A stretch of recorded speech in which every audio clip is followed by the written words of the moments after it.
गुरुब्रह्मा गुरुर्विष्णुः गुरुरेव महेश्वरः गुरुसाक्षात् परब्रह्म तस्मै श्रीगुरवे नमः। लक्ष्मीनृसिंहगुरुराजकराब्जजातं सत्साम्प्रदाय समवाप्तसमस्तविद्यम् आध्यात्मनिष्ठममलं परिशुद्धचित्तं सिंहाद्रिनामकगुरुं ಪ್ರಣತೋಸ್ಮಿ ನಿತ್ಯಂ. ಪರಮ ಪವಿತ್ರವಾಗಿರುವ ಈ ಜ್ಞಾನ ಮಂದಿರದಲ್ಲಿ ಭಕ್ತಿ ಶ್ರದ್ಧೆಗಳಿಂದ ಉಪಸ್ಥಿತರಾದ ನಿಮ್ಮೆಲ್ಲರ ಪರಮ ಪವಿತ್ರ ಅಂತಃಕರಣದಲ್ಲಿ ದೇದೀಪ್ಯಮಾನವಾಗಿ ಪ್ರಕಾಶಿಸುವ ಪರಬ್ರಹ್ಮ ಚೈತನ್ಯವನ್ನು ಸ್ಮರಿಸುತ್ತಾ ಭಜಿಸುತ್ತಾ ನಮಿಸುತ್ತಾ ತ್ರಿಮತಾಚಾರ್ಯರ ಪಾದಾರವಿಂದಗಳಿಗೆ ಹಾಗೂ ದಿವ್ಯತ್ರಯರ ದಿವ್ಯ ಪಾದಾರವಿಂದಗಳಿಗೆ ಅಸ್ಮದ್ಗುರುದೇವರು ಶ್ರೀಮನ್ನರಹರಿ ಸದ್ಗುರು ಸ್ವಾಮಿಗಳವರ ಬ್ರಹ್ಮಶ್ರೀ ಲಕ್ಷ್ಮೀನೃಸಿಂಹ ಸದ್ಗುರು ಸ್ವಾಮಿಗಳವರ ನನ್ನ ಪ್ರಿಯತಮ ಸದ್ಗುರು ವರೇಣ್ಯರು ಶ್ರೀ ಸಿಂಹಾದ್ರಿ ಸದ್ಗುರು ಸ್ವಾಮಿಗಳವರ ಆದರ್ಶ ಮಾತೃಮೂರ್ತಿಯ ದಿವ್ಯ ಭವ್ಯ ಚರಣಾರವಿಂದಗಳಿಗೆ ಶಿರಸಾಷ್ಟಾಂಗ ನಮಸ್ಕಾರಗಳನ್ನು ಭಕ್ತಿಪೂರ್ವಕವಾಗಿ ಸಮರ್ಪಿಸುತ್ತಾ ಪೂಜ್ಯ ಮಾತಾಜಿ ಅವರಿಗೆ ಹಾಗೂ ತುಂಬ ವಿರಾಗಿಗಳಾಗಿ ಶ್ರದ್ಧಾಪೂರ್ವಕವಾಗಿ ಬಂದು ಕೂತಿಕೊಂಡು ಶ್ರವಣವನ್ನು ಮಾಡಲು ಇಚ್ಛಿಸ್ತಕ್ಕಂಥ ಎಲ್ಲ ಸದ್ಭಕ್ತರ ಮಹನೀಯರಿಗೆ ವಂದಿಸುತ್ತಾ ಈ ದಿನದ ಕಾರ್ಯಕ್ರಮವನ್ನು ನಿರಹಂಕಾರ ಪೂರ್ವಕವಾಗಿ ಪ್ರಾರಂಭವನ್ನು ಮಾಡೋಣ. ಸಪ್ತಾಹ ಕಾರ್ಯಕ್ರಮ, ಅದು ಭಾಗವತ ಸಪ್ತಾಹ ಕಾರ್ಯಕ್ರಮ. ಇದು ವಿಶೇಷವಾಗಿರ್ತಕ್ಕಂಥ ಒಂದು ಸೂಚನೆಯನ್ನು ಕೊಡುತ್ತೆ. 7 ದಿವಸನೇ ಮಾಡಬೇಕಾ, 5 ದಿವಸದಲ್ಲಿ ಮುಗಿಸಬಾರ್ದಾಗಿತ್ತೆ, ನಮಗೆ ಪ್ರತಿ ದಿವಸ ಬರೋದು ಎಷ್ಟು ಕಷ್ಟ ಅಂತ ಕೆಲವರು, ಇನ್ನು ಕೆಲವರು ಒಂದು 10 ದಿವಸ ಮಾಡಿದರೆ ಏನಂತೆ ಗಂಟು ಹೋಗುತ್ತೆ ಅನ್ನೋ ಕೆಲವರು. ಆದರೆ ಆ 7 ದಿವಸನೇ ಮಾಡಬೇಕು ಅಂತಕ್ಕಂಥ ಒಂದು ನಿಯಮ ಭಾಗವತದಲ್ಲಿನೇ ಇದೆ. ನಿಮ್ಮೆಲ್ಲರಿಗೂ ಗೊತ್ತಿರೋ ರೀತಿಯಾಗಿ ಶುಕ ಯೋಗೀಂದ್ರರ ಕರುಣಾ ಕಟಾಕ್ಷದಿಂದ ಪರೀಕ್ಷನ್ ಮಹಾರಾಜ್ಗೆ ಮುಕ್ತಿಯ ಲಭ್ಯವಾಗಬೇಕಾದರೆ ಕೇವಲ 7 ದಿವಸ ಮಾತ್ರನೇ. ಪ್ರಾರಂಭ ಆಗಿರೋದು ನೀವು ಭಾನುವಾರ ಆದರೆ ಕೊನೆ ಆಗೋದು ಶನಿವಾರಕ್ಕೆ. ಅಂದರೆ ವಾರದಲ್ಲಿ ಇರ್ತಕ್ಕಂಥ ದಿನಗಳು ಎಷ್ಟು ಅಂದರೆ 7 ದಿನ. ಈ ವಾರದಲ್ಲಿ 7 ದಿನ, ಮತ್ತು ನೆಕ್ಸ್ಟ್ ವಾರದಲ್ಲಿ ಎಷ್ಟು ದಿನ? 7 ದಿನ. ನೆಕ್ಸ್ಟ್ ವಾರದಲ್ಲಿ ಎಷ್ಟು ದಿನ ಅಂದರೆ ವಾರದಲ್ಲಿ 7 ದಿವಸನೂ ಮಾಡಿ, ಅಂದರೆ ಪ್ರತಿ ವಾರನೂ ಮಾಡಿ ಅಂತಂದರ್ಥ. ಹಾಗಾಗಿ 7 ದಿವಸಗಳ ಕಾಲಗಳಲ್ಲಿ ಆ ಶುಕಯೋಗೀಂದ್ರರು ನಾರಾಯಣ ತತ್ವವನ್ನು, ಮಹಾವಿಷ್ಣುವಿನ ಅವತಾರಗಳ ತತ್ವವನ್ನು ಆ ಪರೀಕ್ಷನ್ ಮಹಾರಾಜಿಗೆ ಹೇಳಲಾಗಿ, ಆ ಪರೀಕ್ಷನ್ ಮಹಾರಾಜು ಕೊನೆಗೆ ಲಾಸ್ಟ್ ದಿನ ಯಾವ ಸ್ಥಿತಿಯಲ್ಲಿದ್ದ ಆ ಪರೀಕ್ಷನ್ ಮಹಾರಾಜ ಅಂದರೆ he was ready to just depart. ನಾನು ಬಿಟ್ಟರೆ ಸಾಕು, ನಾನು ಮುಕ್ತಿ ಕಡೆಗೆ ಹೋಗ್ತೀನಿ, ಭಯ ಇಲ್ಲ. ಮುಕ್ತಿ ಬರುತ್ತೆ ಅಂದರೆ ಆನಂದ ಪಡಬೇಕೇ ಹೊರತು ಮುಕ್ತಿ ಬರುತ್ತೆ ಅಂದರೆ ಭಯ ಪಡೋ ಅವಶ್ಯಕತೆ ಇಲ್ಲ. ಸಾವಿಗೆ ಭಯ ಪಡಬೇಕೇ ಹೊರತು ಮುಕ್ತಿಗೆ ಯಾಕೆ ಭಯ ಪಡಬೇಕು? ಬಂದಿರತಕ್ಕಂಥದ್ದು ಎಲ್ಲರಿಗೂ ಬಂದಿರೋ ಪ್ರಾಬ್ಲಮ್ ಏನು ಅಂದರೆ ನಾವು ಸತ್ತೋಗ್ತೀವೇನೋ. ಒಳ್ಳೇದಲ್ವಾ? ನೀವು ಸತ್ತೋಗೋದಾಗಿದ್ದರೆ ಹಿಂಗೆ ಗೂಟ ಹಾಕ್ಕೊಂಡು ಈ ಲೋಕದಲ್ಲಿ ಇದ್ದರೆ ಬೇರೆಯವ್ರಿಗೆ ಅವಕಾಶ ಕೊಡಬೇಕೋ ಬೇಡವೋ? ಖಂಡಿತ ಹೋಗಬೇಕು. ಆದ ಕಾರಣನೇ ಆ 7 ದಿವಸಗಳಲ್ಲಿ ಮುಕ್ತಿಯನ್ನು ಹೊಂದಿದ್ದಾನೆ. ಹೋಗಿದ್ದಾನೆ ಅಂದ್ಕೋಬಾರ್ದು, ಸತ್ತಾಗಿದ್ದಾನೆ ಅಂದರೆ ಚಿರಸ್ಮರಣೀಯವಾಗಿರ್ತಕ್ಕಂಥ ಭೂತ ಭವಿಷ್ಯತ್ ವರ್ತಮಾನ ಕಾಲಗಳಲ್ಲಿ ಏಕಾಕೃತಿಯಾಗಿ ಇರತಕ್ಕಂಥ ಆ ಬ್ರಹ್ಮ ಚೈತನ್ಯದ ಒಳಗಡೆ ತಾನು ಸೇರಿಕೊಂಡಿದ್ದಾನೆ ಅನ್ನುವುದು ನಾವು ಅಭಿಪ್ರಾಯ ಪಡಬೇಕೇ ಹೊರತು ಪರೀಕ್ಷಿತ್ ಮಹಾರಾಜ ಇನ್ನು ಮರಣವನ್ನು ಹೊಂದದ ಅನ್ನೋದು ಅಲ್ಲ. ಕಥೆಗೋಸ್ಕರವಾಗಿ ಹೇಳಲೇಬೇಕು. ಆ ಮರಣವು ಆಸನ್ನವು ಆದರೆ ಹೆಂಗೆ ಬರುತ್ತೆ ಗೊತ್ತಿಲ್ಲ. ಆ ಪರೀಕ್ಷಿತ್ ಮಹಾರಾಜ ಸಮುದ್ರದ ಮಧ್ಯದಲ್ಲಿ ಒಂದೇ ಒಂದು ಕಂಬದ ಮೇಲೆ ಒಂದು ಭವನ ನಿರ್ಮಾಣ ಮಾಡಿಕೊಂಡು ಅದರಲ್ಲಿ ತಾನೂ ಶುಕ ಇಬ್ಬರೇ ಇದ್ದು ಈ ಭಾಗವತ ಪ್ರವಚನವನ್ನು ಕೇಳಿರ್ತಕ್ಕಂಥದ್ದು ಅನ್ನೋದು ಯಾತಕ್ಕೋಸ್ಕರ ಅಷ್ಟೆಲ್ಲ ಸೆಕ್ಲೂಡೆಡ್ ಎನ್ವಿರಾನ್ಮೆಂಟ್ನಲ್ಲಿ ಇರಬೇಕಾಗಿತ್ತು? ಇಬ್ಬರೇ ಇರಬೇಕು. ಇಬ್ಬರು ಅಂದರೆ ವ್ಯಕ್ತಿಗಳಲ್ಲ, ಅಲ್ಲಿ ಗುರುವು ಶಿಷ್ಯ, ಗುರುವು ಶಿಷ್ಯ. ಆ ಮುಖಾಮುಖಿ ಇಬ್ಬರು ಆ ತತ್ವವನ್ನು ಚೆನ್ನಾಗಿ ಮಥನವನ್ನು ಮಾಡಿದ್ದಾರೆ. ಜ್ಞಾನ ನಿರ್ಮಥನಾಭ್ಯಾಸ, ಜ್ಞಾನ ನಿರ್ಮಥನಾಭ್ಯಾಸ. ಜ್ಞಾನವು ಅನ್ನುವ ಅಮೃತವನ್ನು ಚೆನ್ನಾಗಿ ಕಡುಗೋಲು ತಗೊಂಡು ಅದನ್ನು ಮಥನವನ್ನು ಮಾಡಿ ಮಾಡಿ ಮಾಡಿ ಮಾಡಿ ಬಂದಿರತಕ್ಕಂಥ ಯಾವ ರಸವಿದೆಯೋ, ಯಾವ ಬೆಣ್ಣೆ ಇದೆಯೋ, ಯಾವ ಅಮೃತತ್ವವು ಇದೆಯೋ, ಅಪವರ್ಗ ಫಲವಿದೆಯೋ, ಆ ಅಪವರ್ಗ ಫಲವನ್ನು ಆಸ್ವಾದನೆ ಮಾಡೋದಕ್ಕೆ ತಯಾರಾಗಿದ್ದಾರೆ ಗುರುವೂ ಸಹ ಶಿಷ್ಯನೂ ಸಹ. ಆದರೆ ಶಿಷ್ಯನಿಗೆ ಶರೀರದ ಭ್ರಾಂತಿ ತೊಲಗಿದೆ ಅಂತಂದು ಹೇಳೋದಕ್ಕೋಸ್ಕರವಾಗಿ ಒಂದು ಚಿಕ್ಕ ನಾಟಕ. ಬ್ರಾಹ್ಮಣರು ಅವರು ಪರೀಕ್ಷಿತ್ ಮಹಾರಾಜನ ನೋಡಬೇಕು ಅಂತಂದು ಒಂದು ಫಲವನ್ನು ತಗೊಂಡು ಬರ್ತಾರೆ. ಆ ಫಲದಲ್ಲಿ ಯಾರು ಸೇರಿಕೊಂಡಿದ್ದಾರೆ ಅಂದರೆ ತಕ್ಷಕನು ಸೇರಿಕೊಂಡಿದ್ದಾರೆ. ವಿಷಗ್ರಸ್ತವಾಗಿರ್ತಕ್ಕಂಥ ತಕ್ಷಕನು ಸೇರಿಕೊಂಡು ಫಲದಲ್ಲಿ ಬಂದು ಆ ಫಲವನ್ನು ಸ್ವೀಕಾರ ಮಾಡಿದ ತಕ್ಷಣವೇ ಆ ಫಲದಿಂದ ಉತ್ಪತ್ತಿಯಾಗಿರ್ತಕ್ಕಂಥ ಯಾವ ತಕ್ಷಕನಾದನೆ ಇದಾನೋ ಅವನು ಬೆಳೆದು ಬೆಳೆದು ಬೆಳೆದು ಬೃಹದಾಕಾರವಾಗಿ ಹಾಗೆ ಆ ಶಾಪಗ್ರಸ್ತನಾಗಿರ್ತಕ್ಕಂಥ ಪರೀಕ್ಷಿತ್ ಮಹಾರಾಜ, ನನ್ನ ವಿಧಿಯನ್ನು ನಾನು ಮಾಡ್ತಾ ಇದ್ದೀನಿ, ನನಗೆ ಶಾಸನ ಇದೆ. ಶೃಂಗಿ ಒಂದು ಶಾಸನವನ್ನು ಮಾಡಿದ್ದಾನೆ. ಈ 7 ದಿವಸದಲ್ಲಿ ಆ 7ನೇ ದಿವಸ ನೀನು ಹೋಗಿ ಹತವಾಗಿ ಆ ಮರಣವನ್ನು ಹೊಂದಿಸಬೇಕು ಆ ಪರೀಕ್ಷಿತ್ ಮಹಾರಾಜನು ಅಂತಕ್ಕಂಥ ಆದೇಶವನ್ನು ಕೊಟ್ಟಿದ್ದಾನೆ. ಆದೇಶ ಪರಿಪಾಲನಕ್ಕೋಸ್ಕರ ಬಂದಿದ್ದೇನೆ ಹೊರತು ನಿನ್ನನ್ನು ಸಾಯಿಸೋದಕ್ಕಲ್ಲ. ಆ ಆದೇಶ ಪರಿಪಾಲನೆ ಮಾಡಲೇಬೇಕಾಗಿದೆ. ಆದ ಕಾರಣನೇ ನಾನು ಇವಾಗ ಉತ್ಪತ್ತಿಯಾಗಿದ್ದೀನಿ. ನಿನ್ನ ಮೇಲೆ ವಿಷಗ್ರಸ್ತವಾಗಿರ್ತಕ್ಕಂಥ ವಿಷವನ್ನು ಚೆಲ್ಲಿ ನೀನು ಈ ದೇಹ ಪರಿತ್ಯಾಗವನ್ನು ಮಾಡೋದಕ್ಕೆ ಅನುವು ಮಾಡಿಕೊಡ್ತಾ ಇದ್ದೀನಿ. ದೇಹ ಪರಿತ್ಯಾಗ ಅಂದರೆ ಶರೀರ ಬಿಡೋದು ಅಲ್ಲ ರೀ, ಶರೀರದ ಅಭಿಮಾನವನ್ನು ಬಿಡೋದು. ದೇಹಾಭಿಮಾನಂ ಪರಿವೃತ್ಯ ದೂರಾತ್ ಆತ್ಮಾನಮಾತ್ಮನ್ ಅವಲೋಕಯಂತಃ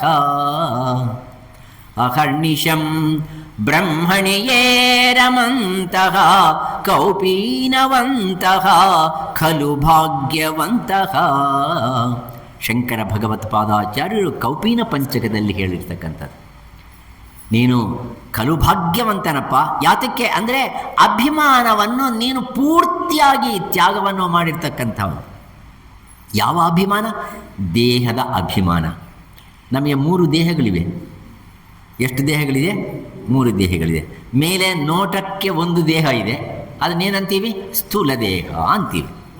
ಈ ಸ್ಥೂಲ ದೇಹ ಕೇವಲ ಕವಚ. ಇದರ ಒಳಗಡೆ ಇನ್ನೊಂದು ದೇಹ ಇದೆ. ಈ ಕವಚವನ್ನು ಆಡಿಸ್ತಕ್ಕಂಥದ್ದು ಒಂದು ದೇಹ ಇದೆ, ಅದು ಸೂಕ್ಷ್ಮ ದೇಹ ಅನ್ನೋದಿದೆ. ಇದು ಹಾರ್ಡ್ವೇರ್, ಒಳಗಡೆ ಇರೋದು ಸಾಫ್ಟ್ವೇರ್. ಕಣ್ಣಿಗೆ ಕಾಣಿಸೋದಿಲ್ಲ, ಅದು ಇಲ್ದ ಇದ್ದರೆ ಹಾರ್ಡ್ವೇರ್ ಕೆಲಸ ಮಾಡೋದಿಲ್ಲ. ಆದ ಕಾರಣ ಈ ಹಾರ್ಡ್ವೇರ್ ಒಳಗಡೆ ಇರ್ತಕ್ಕಂಥ ಸಾಫ್ಟ್ವೇರ್ ಏನದು? ಸೂಕ್ಷ್ಮ ಶರೀರ. ಈ 2 ಶರೀರಗಳಿಗೆ ಕಾರಣೀಭೂತವಾಗಿರ್ತಕ್ಕಂಥ ಇನ್ನೊಂದು ಶರೀರ ಇದೆ, ಅದು ಕಾರಣ ಶರೀರ ಅಂತಂದು. 3 ಶರೀರಗಳಿದೆ. ಆ 3 ಶರೀರಗಳ ಅಭಿಮಾನವನ್ನು ನಾವು ಯಾವತ್ತಾದರೆ ತೊರೆದಿದ್ದೀವೋ ಆವಾಗ ಈ ದೇಹಕ್ಕೆ ಸಂಬಂಧವಾಗಿರ್ತಕ್ಕಂಥ ಸ್ಥಿತಿ ಮತ್ತು ಗತಿ ಏನಿದೆಯೋ ಅವೆಲ್ಲವೂ ನಾಶನವಾದಂಗೆ ಲೆಕ್ಕ. ನಾವು ಜೀವಂತವಾಗಿದ್ರೂ ಪರವಾಗಿಲ್ಲ, ಇದು ಜೀವ ಸಹಿತವಾಗಿದ್ರೂ ಪರವಾಗಿಲ್ಲ. ಅಭಿಮಾನವನ್ನು ಯಾವಾಗಾದರೆ ತೊರೆದಿದ್ದೀವೋ ಮರಣವು ಹೊಂದರೂ ಒಂದೇ, ಮರಣವು ಬರದ ಇದ್ರೂ ಒಂದೇ. ಅಂಥ ಅಭಿಮಾನವನ್ನು ದೂರೀಕೃತವನ್ನು ಮಾಡಿಕೊಂಡಿರ್ತಕ್ಕಂಥ ಮಹಾನುಭಾವ ಪರೀಕ್ಷಿನ್ ಮಹಾರಾಜ. ಅದ ಕಾರಣನೇ ದೇಹಾಭಿಮಾನಂ ಪರಿಹೃತ್ಯ ದೂರಾತ್. ಮತ್ತಿನ್ನೇನು ಮಾಡಬೇಕು? ಆತ್ಮಾನಮಾತ್ಮನ್ ಅವಲೋಕಯಂತಹ. ತನ್ನಲ್ಲಿ ತನ್ನ ಸ್ವರೂಪವನ್ನೇ ಅವಲೋಕಯಂತಹ ದರ್ಶನವನ್ನು ಮಾಡ್ಕೋ. ಎಲ್ಲೋ ದರ್ಶನ ಮಾಡ್ಕೋಬೇಡ, ನಿನ್ನಲ್ಲಿ ನಿನ್ನನ್ನು ದರ್ಶನ ಮಾಡ್ಕೋ. ಅಂದರೆ ನೀನು ಏನು ಅನ್ನೋದು ನೀನು ಭ್ರಮದಲ್ಲಿ ಇದೆಯಾ, ಶರೀರ ಅನ್ನೋ ಭ್ರಮ ಬೇಡ. ನೀನು ಸಾಕ್ಷಾತ್ ಸತ್ಯ ಚಿತ್ತ ಆನಂದ ಸ್ವರೂಪಕವಾಗಿರ್ತಕ್ಕಂಥ ಪರಬ್ರಹ್ಮ ಚೈತನ್ಯ ವಸ್ತುವೇ ಸರಿ ಅನ್ನುವ ಯಾವ ನಿರ್ಧಾರಣೆ ಇದೆಯೋ ಆ ನಿರ್ಧಾರಣದಿಂದ ಇರ್ತಕ್ಕಂಥ ಆತ್ಮ ವಸ್ತುವಿನ ಅವಲೋಕವನ್ನು ಮಾಡಿಕೋ, ಪರೀಕ್ಷೆ ಮಾಡಿಕೋ. ನಿನ್ನಲ್ಲಿ ನೀನು ಚೆನ್ನಾಗಿ ಅದನ್ನು ದರ್ಶನ ಮಾಡಿಕೋ. ಅವಲೋಕಯಂತಹ ಅಹರ್ನಿಶಂ ಬ್ರಹ್ಮಣಿ ಏರಮಂತಹ. ಅಹರ್ನಿಶಂ ಅಂದರೆ ರಾತ್ರೂ ಹಗಲು, ರಾತ್ರಿ ಹಗಲು 24 ಗಂಟೆ. ಎಲ್ಲಿರಬೇಕು ನೀನು? ನಿನ್ನ ಬುದ್ಧಿಯಲ್ಲಿ ಪ್ರತಿಬಿಂಬಿತವಾಗಿರ್ತಕ್ಕಂಥ ಯಾವ ಆತ್ಮ ಚೈತನ್ಯವಿದೆಯೋ ಆ ಚೈತನ್ಯದ ಜೊತೆಯಲ್ಲಿ ರಮಿಸು ನೀನು. ಅಹರ್ನಿಶಂ ಬ್ರಹ್ಮಣಿಯೇ ರಮಂತಹ ಕೌಪೀನವಂತಹ ಖಲು ಭಾಗ್ಯವಂತಹ. ಈ ಸ್ಥಿತಿಗೆ ಸೇರ್ಕೊಂಡಿರೋವನು ಪರೀಕ್ಷಿನ್ ಮಹಾರಾಜ. ಅದು 7ನೇ ದಿವಸ ಆಯಿತು. ಆ 7ನೇ ದಿವಸ ಈ ಸ್ಥಿತಿಗೆ ಬಂದು ಮರಣ ಭಯವನ್ನು ಸಂಪೂರ್ತಿಯಾಗಿ ತೊರೆದು ಹಾಕಿಕೊಂಡಿರ್ತಕ್ಕಂಥ ದಿವ್ಯ ಕಥಾನ ಈ ಭಾಗವತ. ಇವತ್ತು 7ನೇ ದಿವಸ. ನಿಮಗೆ ಆ ಸ್ಥಿತಿ ಬರಬೇಕು. ಭಯ ಪಡಬೇಡಿ. ಅಯ್ಯೋ ಈ ಸ್ವಾಮಿ ಬಂದು ನಮ್ಮನ್ನೆಲ್ಲ ಮರಣ ಭಯ ಹೋಗುತ್ತೆ ಅಂತ ನಮ್ಮನ್ನೆಲ್ಲ ಸಾಯಿಸಿಬಿಡ್ತಾರೆ. ಅಲ್ಲ, ಸಾಯಬೇಕಾಗಿರೋದು ಏನು ಅಂದರೆ ನಿಮ್ಮ ಜೀವತ್ವ ಸಾಯಬೇಕು. ನೀವು ಕಿಂಚಿಜ್ಞತ್ವವು ಸಾಯಬೇಕು. ನಿಮ್ಮಲ್ಲಿರ್ತಕ್ಕಂಥ ದೋಷಪೂರಿತವಾಗಿರ್ತಕ್ಕಂಥ ಕಿಂಚಿಜ್ಞತ್ವ ಏನಿದೆಯೋ ಆ ಜೀವತ್ವವು ಯಾವಾಗಾದರೆ ದೂರೀಕೃತವಾಗುತ್ತೋ ನೀವು ನಿತ್ಯ ಮುಕ್ತರು ಧನ್ಯರು ಧನ್ಯರು ಧನ್ಯರು. ಅಂಥ ಧನ್ಯತೆಯನ್ನು ಪಡೆಯತಕ್ಕಂಥ ದಿವಸ 7ನೇ ದಿವಸ. ಆದ ಕಾರಣ ಆ 7 ದಿವಸ ತುಂಬ ಉಪಯುಕ್ತವಾಗಿರ್ತಕ್ಕಂಥ ಸಾಂಕೇತಿಕವಾಗಿರ್ತಕ್ಕಂಥದ್ದು. ಅಷ್ಟೇ ಅಲ್ಲ, 7 ಮೆಟ್ಟಲು ಏರ್ತಕ್ಕಂಥ ದಿವಸ ಇದು. ವೆಂಕಟರಮಣ ಸ್ವಾಮಿ ಎಷ್ಟು ಬೆಟ್ಟಗಳಿದ್ದಾರೆ? ವೆಂಕಟರಮಣ ಸ್ವಾಮಿ ಹತ್ರಕ್ಕೆ ಹೋಗ್ಬೇಕಾದ್ರೆ 7. ಆ ಹೆಸರುಗಳು ಕೇಳಲ್ಲ, ಏನು ಯೋಚನೆ ಮಾಡಿಬಿಡಿ. 7 ಬೆಟ್ಟಗಳು ಹತ್ತಬೇಕು. 7 ಬೆಟ್ಟಗಳ ಹತ್ತ ಮೇಲೆ ವೆಂಕಟರಮಣ ಸ್ವಾಮಿ ದರ್ಶನ. 8ನೇವನು ಯಾರು ಅಂದರೆ ವೆಂಕಟರಮಣ ಸ್ವಾಮಿ. ಆ ವೆಂಕಟರಮಣ ಅಂದರೆ ಸಂಕಟಗಳನ್ನು ನಿರ್ಮೂಲನ ಮಾಡ್ತಕ್ಕಂಥ ವೆಂಕಟರಮಣ ನಮಗೆ ಸಿಗಬೇಕಾದ್ರೆ 7 ಬೆಟ್ಟಗಳು ಹೋದ ಮೇಲೆ ನಿನಗೆ ಕಾಣಿಸ್ತಕ್ಕಂಥ ವಸ್ತು ಏನಿದೆಯೋ ಅದು ನಿಜವಾಗಿರ್ತಕ್ಕಂಥ ಭಗವತ್ ವಸ್ತು. ಭಾಗವತದಲ್ಲಿ ಆತ್ಮೀಯರೇ, ಈ 8 ಅನ್ನೋ ಒಂದು ಸಂಖ್ಯೆ ಇದೆಯಲ್ವ, ಅದ್ಭುತವಾಗಿರ್ತಕ್ಕಂಥ ಸಂಖ್ಯೆ. ಕೃಷ್ಣ 8ನೇ ಸಂತಾನ. ದೇವಕಿಗೆ ಎಷ್ಟನೇ ಸಂತಾನ? 8ಮ ಪುತ್ರ. ಹುಟ್ಟಿದ್ದು ಅಷ್ಟಮಿನ ನವಮಿನ? ಗೋಕುಲ ಅಷ್ಟಮಿ ಹುಟ್ಟಿದಾನೆ. ಆ ಕೃಷ್ಣನಿಗೆ ಎಷ್ಟು ಜನ ಹೆಂಡತಿಯರು ಅಂದರೆ 8 ಜನ. ಹಾಗಾದರೆ ನಮಗೆ ಇಬ್ಬರಾದ್ರೂ ಇರಬೇಕಲ್ವಾ ಅಂದ್ಕೋಬೇಡಿ. ಆದರೆ 8 ಜನ ರಾಣೀಂದರು. ಅಷ್ಟೇ ಅಲ್ಲ, ಆ ಮಹಾನುಭಾವ ಇರ್ತಕ್ಕಂಥ ಲೋಕ ಇದೆಯಲ್ವ, 8ನೇ ಲೋಕ. ಅದು 7 ಲೋಕಗಳಿದೆ. ಮರ್ತ್ಯಲೋಕ, ಮಾನವಲೋಕ, ಅದಾದ ಮೇಲೆ ಮತ್ತು ಇನ್ನೊಂದು ಭೂರ್ಭುವಸ್ಸುವಹ ಅನ್ನುವುದು ಯಾವುದು 7 ಲೋಕಗಳಿದೆಯೋ, ಮೊದಲನೇ ಲೋಕ ಬ್ರಹ್ಮಲೋಕ. ಅಲ್ಲಿ ಬ್ರಹ್ಮ ಸರಸ್ವತಿ ಇರ್ತಾರೆ. ಅದರ ಕೆಳಗಡೆ ಇರ್ತಕ್ಕಂಥದ್ದು ತಪೋಲೋಕ, ತಪಸ್ವಿಗಳು ಇದ್ದಾರೆ. ಅದರ ಕೆಳಗಡೆ ಇರ್ತಕ್ಕಂಥದ್ರಲ್ಲಿ ಮತ್ತು ಒಳ್ಳೆಯ ಮುನಿಗಳು ಇರ್ತಕ್ಕಂಥ ಲೋಕ. ಅಲ್ಲಿ ಮಾನಸ ಪುತ್ರರಾಗಿರ್ತಕ್ಕಂಥ ಸನಕ ಸನಂದನಾದಿಗಳು ಇರತಕ್ಕಂಥ ಲೋಕ, ಅದರ ಕೆಳಗಡೆ ಋಷಿಗಳು ಮುನಿಗಳು ಇರ್ತಕ್ಕಂಥ ಲೋಕ, ಅದರ ಕೆಳಗಡೆ ಇರ್ತಕ್ಕಂಥದ್ದು ಮುನಿಗಳ ಲೋಕ, ಅದರ ಕೆಳಗಡೆ ಇರ್ತಕ್ಕಂಥದ್ದು ಮಾನವ ಲೋಕ. ಈ ರೀತಿಯಾಗಿ ಸಪ್ತ ಲೋಕಗಳಿದೆ. ಆ ಸಪ್ತ ಲೋಕಗಳ ಆಚೆ ಇರ್ತಕ್ಕಂಥ ಒಂದು ಲೋಕ ಇದೆ, ಅದು ಗೋಲೋಕ. ಅದೇನು ಲೋಕ? ಅದು ಗೋಲೋಕ. ಗೋಲೋಕ, ಜೀವೋ ಗೋ ಲೋಕ ಅಂದರೆ ಆ ಲೋಕಕ್ಕೆ ನೀನು ಹೋಗು ಅಂತಂದರ್ಥ. ಆ ಗೋಲೋಕದಲ್ಲಿ ವಿಷ್ಣುಮೂರ್ತಿ ಇದ್ದಾನೆ. ವಿಷ್ಣುಮೂರ್ತಿಯ ಸ್ಥಾನ 8ನೇ ಸ್ಥಾನ.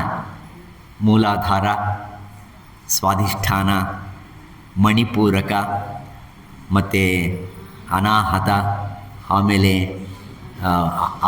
ವಿಶುದ್ಧಿ, ಆಮೇಲೆ ಆಜ್ಞಾ, ಆಮೇಲೆ ಸಹಸ್ರಾರ ಚಕ್ರಕ್ಕೆ ಮೇಲಿರ್ತಕ್ಕಂಥ ಯಾವ ಲೋಕ ಇದೆಯೋ ಆ ಲೋಕಕ್ಕೆ ಅಧಿಪತಿ ಯಾರು ಅಂದರೆ ವಿಷ್ಣುಮೂರ್ತಿ, ಅವನೇ ಕೃಷ್ಣ.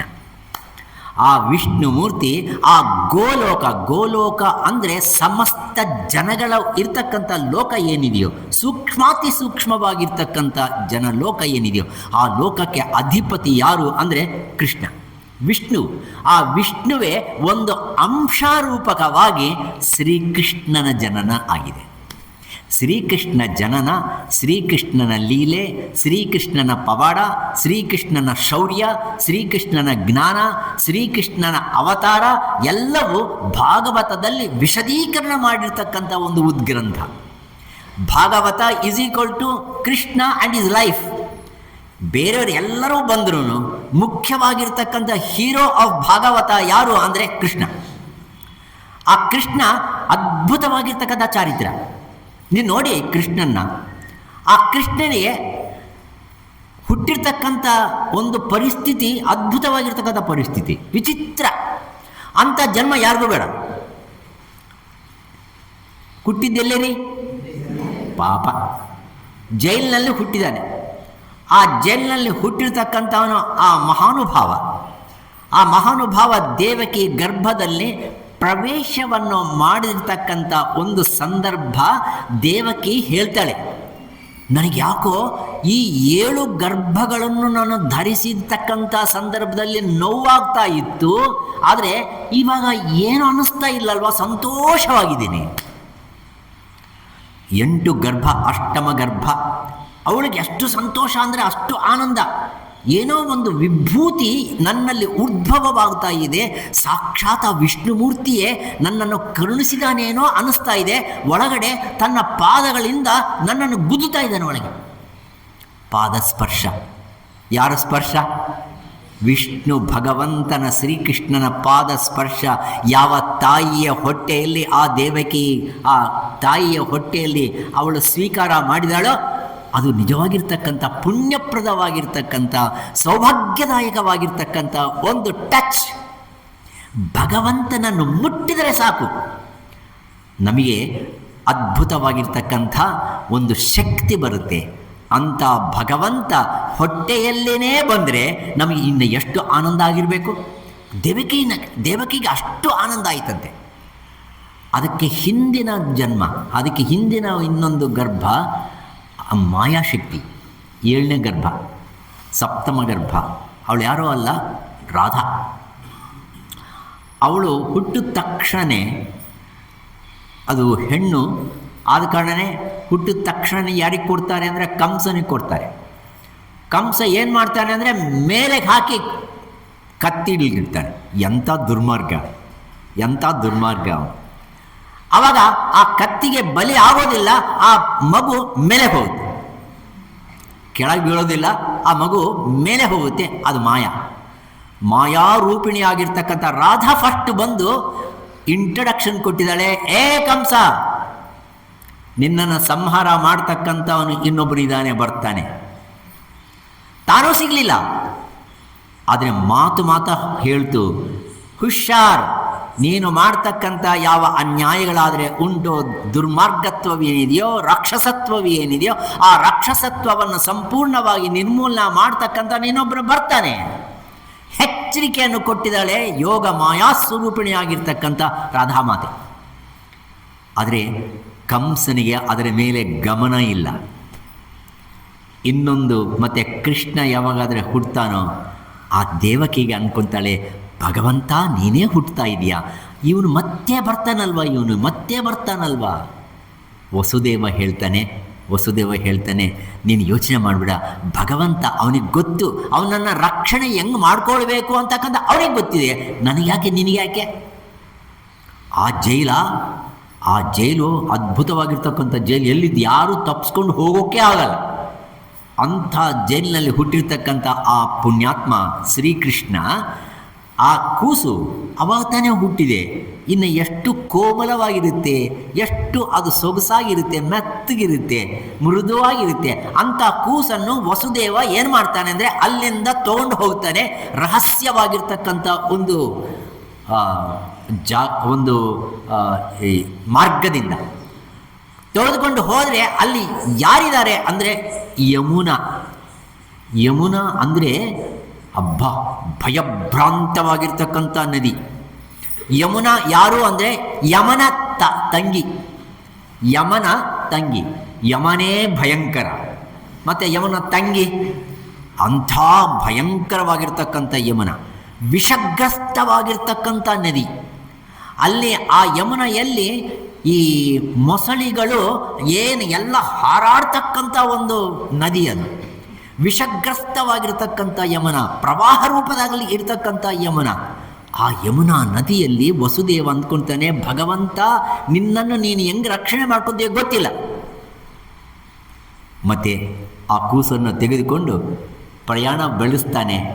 ರಕ್ಷಣೆ ಮಾಡೋದಕ್ಕೋಸ್ಕರವಾಗಿ ಆದಿಶೇಷ ಬರ್ತಾನೆ. ಆದಿಶೇಷ ಬಂದು ಮೇಲೆ ಆ ಪ್ರವಾಹದ ಅಥವಾ ಮಳೆಯಿಂದ ಅವನ್ನ ರಕ್ಷಣೆ ಮಾಡ್ಕೊತ ಮತ್ತೆ ಸಾಗಿ ಹೋಗ್ತಾನೆ. ಎಲ್ಲಿಗೆ ಹೋಗ್ತಾನೆ? ಗೋಕುಲಕ್ಕೆ ಹೋಗ್ತಾನೆ. ಗೋಕುಲದಲ್ಲಿ ಅವಾಗ ತಾನೆ ಇನ್ನೊಂದು ಜನ್ಮವನ್ನು ಕೊಟ್ಟಿರ್ತಕ್ಕಂಥವಳು ಆಗಿರ್ತಾಳೆ ಯಶೋಧ ಮಾತೆಯ ಪಕ್ಕದಲ್ಲಿ ಇರ್ತಕ್ಕಂಥ ಕೂಸನ್ನು ತೆಗೆದುಕೊಂಡು ಬಂದು ಮತ್ತು ಅಲ್ಲಿ ಶ್ರೀಕೃಷ್ಣನನ್ನು ಇಟ್ಟು ಆಮೇಲೆ ವಸುದೇವ ಬಂದುಬಿಡ್ತಾನೆ. ಇಂಥ ಅವಸ್ಥೆ ಯಾರಿಗೂ ಬೇಡ ರೀ. ಅಲ್ಲರಿ, ಮಗು ಹುಟ್ಟಿದ ತಕ್ಷಣವೇ ಇಂಥ ಕೆಲಸ ಯಾರನ್ನ ಮಾಡ್ತಾರ? ಇವತ್ತಿನ ದಿನ ಮಗು ಹುಟ್ಟಿದ ತಕ್ಷಣ ನೀವು ನೋಡಬೇಕು, ಬೆಂಗಳೂರಿನಲ್ಲಿ ಎಂಥ ಹಾಸ್ಪಿಟಲ್ಸ್ ಇದೆ ಅಂದರೆ, ಮಗು ಹುಟ್ಟಿದ ತಕ್ಷಣ ಹುಟ್ಟೋಕೆ ಮುಂಚೆನೇ ಹೆಸರು ಕೇಳ್ತಾರೆ. ಹೆಸರು ಏನು ಇಡಬೇಕು, ಹೆಸರು ಏನು ಇಡೋದು, ಗಂಡೋ ಹೆಣ್ಣೋ ನಾವು ಹೇಳ್ತೀವಿ, ಅದು ಹೇಳ್ತಾರೆ. ಹೇಳಿದ ಮೇಲೆ ಹೆಸರು ಹೇಳಬೇಕು. ಹೆಸರು ಎಲ್ಲ ಬರೆದು ಆ ಸಿಜೇರಿಯನ್, ಯಾವಾಗಲೂ ಸಿಜೇರಿಯನ್, ಯಾಕಂದರೆ ಒಳ್ಳೆ costly luxurious way of taking birth. ಆ ಮಗುಗೆ ಮತ್ತೆ ಎಲ್ಲ ಅಲಂಕಾರ ಮಾಡಿ, ಎಷ್ಟು ಅಲಂಕಾರ ಮಾಡಿರ್ತಾರೆ ಅಂದರೆ ಅದು ಉಸಿರುಗಟ್ಟಬೇಕು. ಹಂಗೆ ಅಲಂಕಾರ ಮಾಡಿ ತೆಗೆದುಕೊಂಡು ಬಂದು ಕೊಡ್ತಾರೆ. ಆಮೇಲೆ ವಿಜೃಂಭಣತೆ, ಆಮೇಲೆ ಒಳ್ಳೆ ಬಿಲ್ಲು 5 ಲಕ್ಷ ಅಷ್ಟೇ ಕೊಡ್ತಾರೆ. ಇದು ಆದರೆ ನಮ್ಮ ಕೃಷ್ಣ ಜನನ ಹಂಗಲ್ಲಲ್ವಾ? ಕೃಷ್ಣ ಎಷ್ಟು ಕಷ್ಟಪಟ್ಟಿದ್ದಾನೆ ಆ ಸಂದರ್ಭದಲ್ಲಿ. ಆಯಿತು, ಇಲ್ಲಿಗೆ ಬಂದ ಮೇಲೆ ಅವನಿಗೆ ನಾಮಕರಣ ಮಾಡಬೇಕು. ಯಾರು ಮಾಡಿದ್ದು? ಕೃಷ್ಣನಿಗೆ ನಾಮಕರಣ ಯಾರು ಮಾಡಿದ್ರು? ಯಾರು ಮಾಡಿದ್ರೋ ಗೊತ್ತಿಲ್ಲ. ಏನು ಹೆಸರಿಡಬೇಕು ಆ ಕೃಷ್ಣನಿಗೆ? ಒರಿಜಿನಲ್ ಹೆಸರೇನು ಕೃಷ್ಣನಿಗೆ? ಯಾವುದೇ ಇಲ್ಲ, ಗೊತ್ತಿಲ್ಲ. ಕೃಷ್ಣ ಅವನು ಕಪ್ಪಾಗಿದ್ದ, ಆದ ಕಾರಣ ಕೃಷ್ಣ ಅಂದ್ಬಿಟ್ಟು. ಗೋಕುಲದಲ್ಲಿ ಎಲ್ಲ ಗೋವುಗಳ ಜೊತೆಯಲ್ಲಿ ಬೆಳೆದ, ಆದ ಕಾರಣ ಗೋಪಾಲ ಆದ. ವಸುದೇವನ ಪುತ್ರ ಆಗಿದ ಕಾರಣ ವಾಸುದೇವ ಆದ. ಎಲ್ಲ ಹೆಸರುಗಳು ಹೀಗೆ. ಒರಿಜಿನಲ್ ಹೆಸರೇನು? ಕೃಷ್ಣನ ಒರಿಜಿನಲ್ ಹೆಸರೇನು ಗೊತ್ತೇ ಇಲ್ಲ. ನಾಮಕರಣ ಮಾಡಿರೋರು ಯಾರು? ನಾಮಕರಣನೇ ಇಲ್ಲ. ಯಾರಿಗೆ ನಾಮಕರಣ ಆಗಲೇ ಇಲ್ವೋ, ನಾಮಕರಣ ಮಾಡೋಕ್ಕೇ ಆಗೋದಿಲ್ವೋ, ಅವನು ನಿಜವಾಗಿರ್ತಕ್ಕಂಥ ಆತ್ಮ ಚೈತನ್ಯ ವಸ್ತುವಾಗಿರ್ತಕ್ಕಂಥ ಮಹಾವಿಷ್ಣು. ನಿನಗೆ ನಾಮಕರಣದಿಂದ ಅಂತ್ಯಕ್ರಿಯೆಗಳೆಲ್ಲ ಷೋಡಶ ಕರ್ಮಗಳು, ನಿನಗೆ ಷೋಡಶ ಕರ್ಮಗಳಿಗೆ ಅಧೀನವಾಗಿರ್ತಕ್ಕಂಥವನು ಅಲ್ಲ ಮಹಾವಿಷ್ಣು. ಆಯಿತು, ಬೆಳೆದ. ಅಕ್ಷರಾಭ್ಯಾಸ ಮಾಡಬೇಕು. ಯಾರು ಅಕ್ಷರಾಭ್ಯಾಸ ಮಾಡಿದ್ರು? ಕೃಷ್ಣನಿಗೆ ಅಕ್ಷರಾಭ್ಯಾಸ ಯಾರು ಮಾಡಿದ್ರು? ಯಾರನ್ನ ಹೇಳ್ತೀರಾ? ಇಲ್ಲ, ಸಾಂದೀಪನಿ ಗುರುಗಳು. ಆಮೇಲೆ ಅಕ್ಷರಾಭ್ಯಾಸ ಮಾಡೋರು ಸಾಂದೀಪಿನಿ ಆಮೇಲೆ ಬರ್ತಾನೆ. ಇವನು ತುಂಬ ಬಲರಾಮ ಕೃಷ್ಣ ಇಬ್ಬರು ಹೋಗಿ ಸಾಂದೀಪಿನಿ ಆಶ್ರಮಕ್ಕೆ ಹೋಗ್ತಾರೆ. ಗಾರ್ಗ ಅಂತಕ್ಕಂಥ ಗಾರ್ಗ ಮಹಾಶಿವಭಕ್ತ ನೋಡಿ. ವಿಷ್ಣು ಸಂಪ್ರದಾಯವಾಗಿರ್ತಕ್ಕಂಥ ಈ ಭಾಗವತದಲ್ಲಿ ನಾಮಕರಣ ವಿಷ್ಣುವಿಗೆ ಮಾಡಿರೋದು ಯಾರು ಅಂದರೆ ಶಿವಭಕ್ತನಾಗಿರ್ತಕ್ಕಂಥ ಗಾರ್ಗ. ಆ ಗಾರ್ಗ ಬರ್ತಾನೆ, ಅಕ್ಷರಾಭ್ಯಾಸ ಮಾಡಬೇಕು. ಆವಾಗ ಯಶೋಧ ಮನೆಯಲ್ಲಿದ್ದಾನೆ. ಯಶೋಧ ಮನೆಯಲ್ಲಿ ಇದ್ದರೆ ಗಾರ್ಗ ಬಂದು, ಅಮ್ಮ ನನ್ನ ಗಾರ್ಗ ಅಂತಾರೆ, ನಾನು ಇನ್ನೊಬ್ಬ ಊರ್ಲಿಂದ ಬಂದಿರತಕ್ಕಂಥ ಪುರೋಹಿತ, ನಾನು ಈ ಮಗುಗೆ ನಾಮಕರಣ ಈ ಮಗುಗೆ ಅಕ್ಷರಾಭ್ಯಾಸ ಮಾಡಿಸ್ಬೇಕು ಅಂತಂದು ಬಂದಿದ್ದೀನಿ. ಅಬ್ಬಾ ನನ್ನ ಮಗುಗೆ ಅಕ್ಷರಾಭ್ಯಾಸ ಮಾಡಿಸೋಕೆ ಬಂದಿದ್ದೀರಾ? ಮಹಾಸ್ವಾಮಿ ತುಂಬ ಸಂತೋಷ, ತುಂಬ ಸಂತೋಷ. ಈ ಮಗು ಹೆಸರೇನು ಗೊತ್ತಿಲ್ಲ, ನಿನಗೆ ಹೆಸರೇ ಗೊತ್ತಿಲ್ಲ, ಮತ್ತು ಅಕ್ಷರಾಭ್ಯಾಸ ಹೆಂಗೆ ಮಾಡೋದು ನಾನು? ಆವಾಗ ಇವನು ಕಪ್ಪಾಗಿದ್ದಾನ ಆದ ಕಾರಣ ಕೃಷ್ಣ ಅಂತಂದು ಬೀಳೋಣ. ಕೃಷ್ಣ ಕೃಷ್ಣ ಅನ್ನೋ ಪದಕ್ಕೆ ಸಂಸ್ಕೃತದಲ್ಲಿ ಸರ್ವಂ ಕರೋತಿ ಇತಿ ಕೃಷ್ಣ. ಪ್ರತಿಯೊಂದು ಕೆಲಸವನ್ನು ಯಾರಾದರೆ ಮಾಡ್ತಾರೋ ಅವರು ಕೃಷ್ಣ. ಇಲ್ಲೊಬ್ಬ ಕೃಷ್ಣ ಇದ್ದಾನೆ ಈ ಆಶ್ರಮದಲ್ಲಿ, ಆ ಯತೀಶ ಅನ್ನೋ ಒಬ್ಬ ಕೃಷ್ಣ ಇದ್ದಾನೆ. ಏನು ಕೆಲಸ ಮಾಡಲ್ಲ ಹೇಳಿ? ಎಲ್ಲ ಕೆಲಸನೂ ಮಾಡ್ತಾನೆ. ಎಲ್ಲ ಕೆಲಸ ಅಂದರೆ ಕಸಬರ್ಗೆ ತೊಗೊಂಡು ಕ್ಲೀನ್ ಮಾಡಿ ಎಲ್ಲರಿಗೂ ಹೇಳಿ, ಆ ಏನು ವಾಟ್ಸಪ್ನಲ್ಲಿ ಹಾಕಿ ಹಾಕಿ ಹಾಕಿ ಹಾಕಿ ಎಲ್ಲರನ್ನೂ ಕೂಡ ಹಾಕಿ ಏನೇನು ಮಾಡಬೇಕು ಎಲ್ಲ ಮಾಡ್ತಾನೆ. ಮತ್ತು ಎಲ್ಲ ಕೆಲಸಗಳನ್ನು ಮಾಡೋದು ಏನು ಅನ್ಬೇಕು? ಮತ್ತೆ ಇವಾಗ ಯತೀಶನ ಕೃಷ್ಣ ಅನ್ಬೇಕೋ ಬೇಡವೋ? ಎಲ್ಲ ಕೆಲಸಗಳನ್ನು ಮಾಡ್ತಕ್ಕಂಥದ್ದು ಒಂದೊಂದು ಇಂದ್ರಿಯದಿಂದ ನಾವು ಮಾಡ್ತಕ್ಕಂಥ ಅದ್ಭುತವಾಗಿರ್ತಕ್ಕಂಥ ಸಹಸ್ರಾರು ಕರ್ಮಗಳನ್ನು ಯಾವ ಚೈತನ್ಯ ಶಕ್ತಿ ಆದರೆ ಮಾಡ್ತಾ ಇದೆಯೋ ಅದು ಕೃಷ್ಣ. ಕೃಷ್ಣ ಅಂತಂದು ಹೆಸರಿಟ್ಬಿಡೋಣ, ನಾಮಕರಣ ಮಾಡೋಣ. ನಾಮಕರಣ ಏನು ಮಾಡ್ತೀರಿ ನೋಡಿ. ನಾವು ನಾಮಕರಣಕ್ಕೆ ಒಂದು ಪದ್ಧತಿ ಇದೆಯಲ್ವ, ಯಜುರ್ವೇದದಲ್ಲಿದೆ. ಆ ಪದ್ಧತಿ ಏನು ಅಂದರೆ, ಒಂದು ಹಲಿಗೆ. ನಮಗೆಲ್ಲ ಚಿಕ್ಕ ಹುಡುಗರಾದಾಗ ನಾಮಕರಣ ಮಾಡಿಸ್ಬೇಕಾದ್ರೆ ಅವತ್ತಿನ ದಿನ ಒಂದು ಹೊಸ ಬಟ್ಟೆ, ಆ ಹೊಸ ಬಟ್ಟೆ ಆದಮೇಲೆ ಒಂದು ಒಳ್ಳೆ ಹಲಿಗೆ. ಈಗಿನ ಕಾಲದಲ್ಲಿ ಹಲಿಗೆ ಇಲ್ಲ ಅಂತ ಕಾಣಿಸ್ತೆ. ಹಲಿಗೆ, ಆ ಹಲಿಗೆಗೆ ಎಲ್ಲ ಅರಿಶಿನ ಕುಂಕುಮ ಎಲ್ಲ ಹಚ್ಚಿ ಪೂಜೆ ಮಾಡಿ, ಧೂಪ ದೀಪ ವಿತೌಟ್ ನೈವೇದ್ಯ, ಧೂಪ ದೀಪ ಎಲ್ಲ ಕೊಟ್ಟು, ಆಮೇಲೆ ಒಂದು ಬಳಪನೋ ಅಥವಾ ಚಾಕ್ಪೀಸೋ ತೊಗೊಂಡು ಆಮೇಲೆ ತಂದೆ ತೊಡೆ ಮೇಲೆ ಕೂಡಿಸ್ಕೊಂಡು, ಆ ತಂದೆ ತೊಡೆ ಮೇಲೆ ಕೂಡಿಸ್ಕೊಂಡು ಬರ್ಸೋರು. ಏನು ಬರ್ಸೋರು? ಆಮೇಲೆ ಓಂ ಅಂತ ಬರ್ಸೋರು. ಆಮೇಲೆ ಓಂ ಅಂತ ಫಸ್ಟ್ ಬರ್ಸು, ಹೇಳು ನೀನು, ಹೇಳು ಹೇಳು ಅನ್ನೋರು. ಹೇಳಿಸಿದ ಮೇಲೆ ನ ಮ ಶಿ ವ ಯ, ನ ಮ ಶಿ ವ ಯ, ಈ 5 ಅಕ್ಷರಗಳೇ ಹೇಳಬೇಕಾಗಿತ್ತ.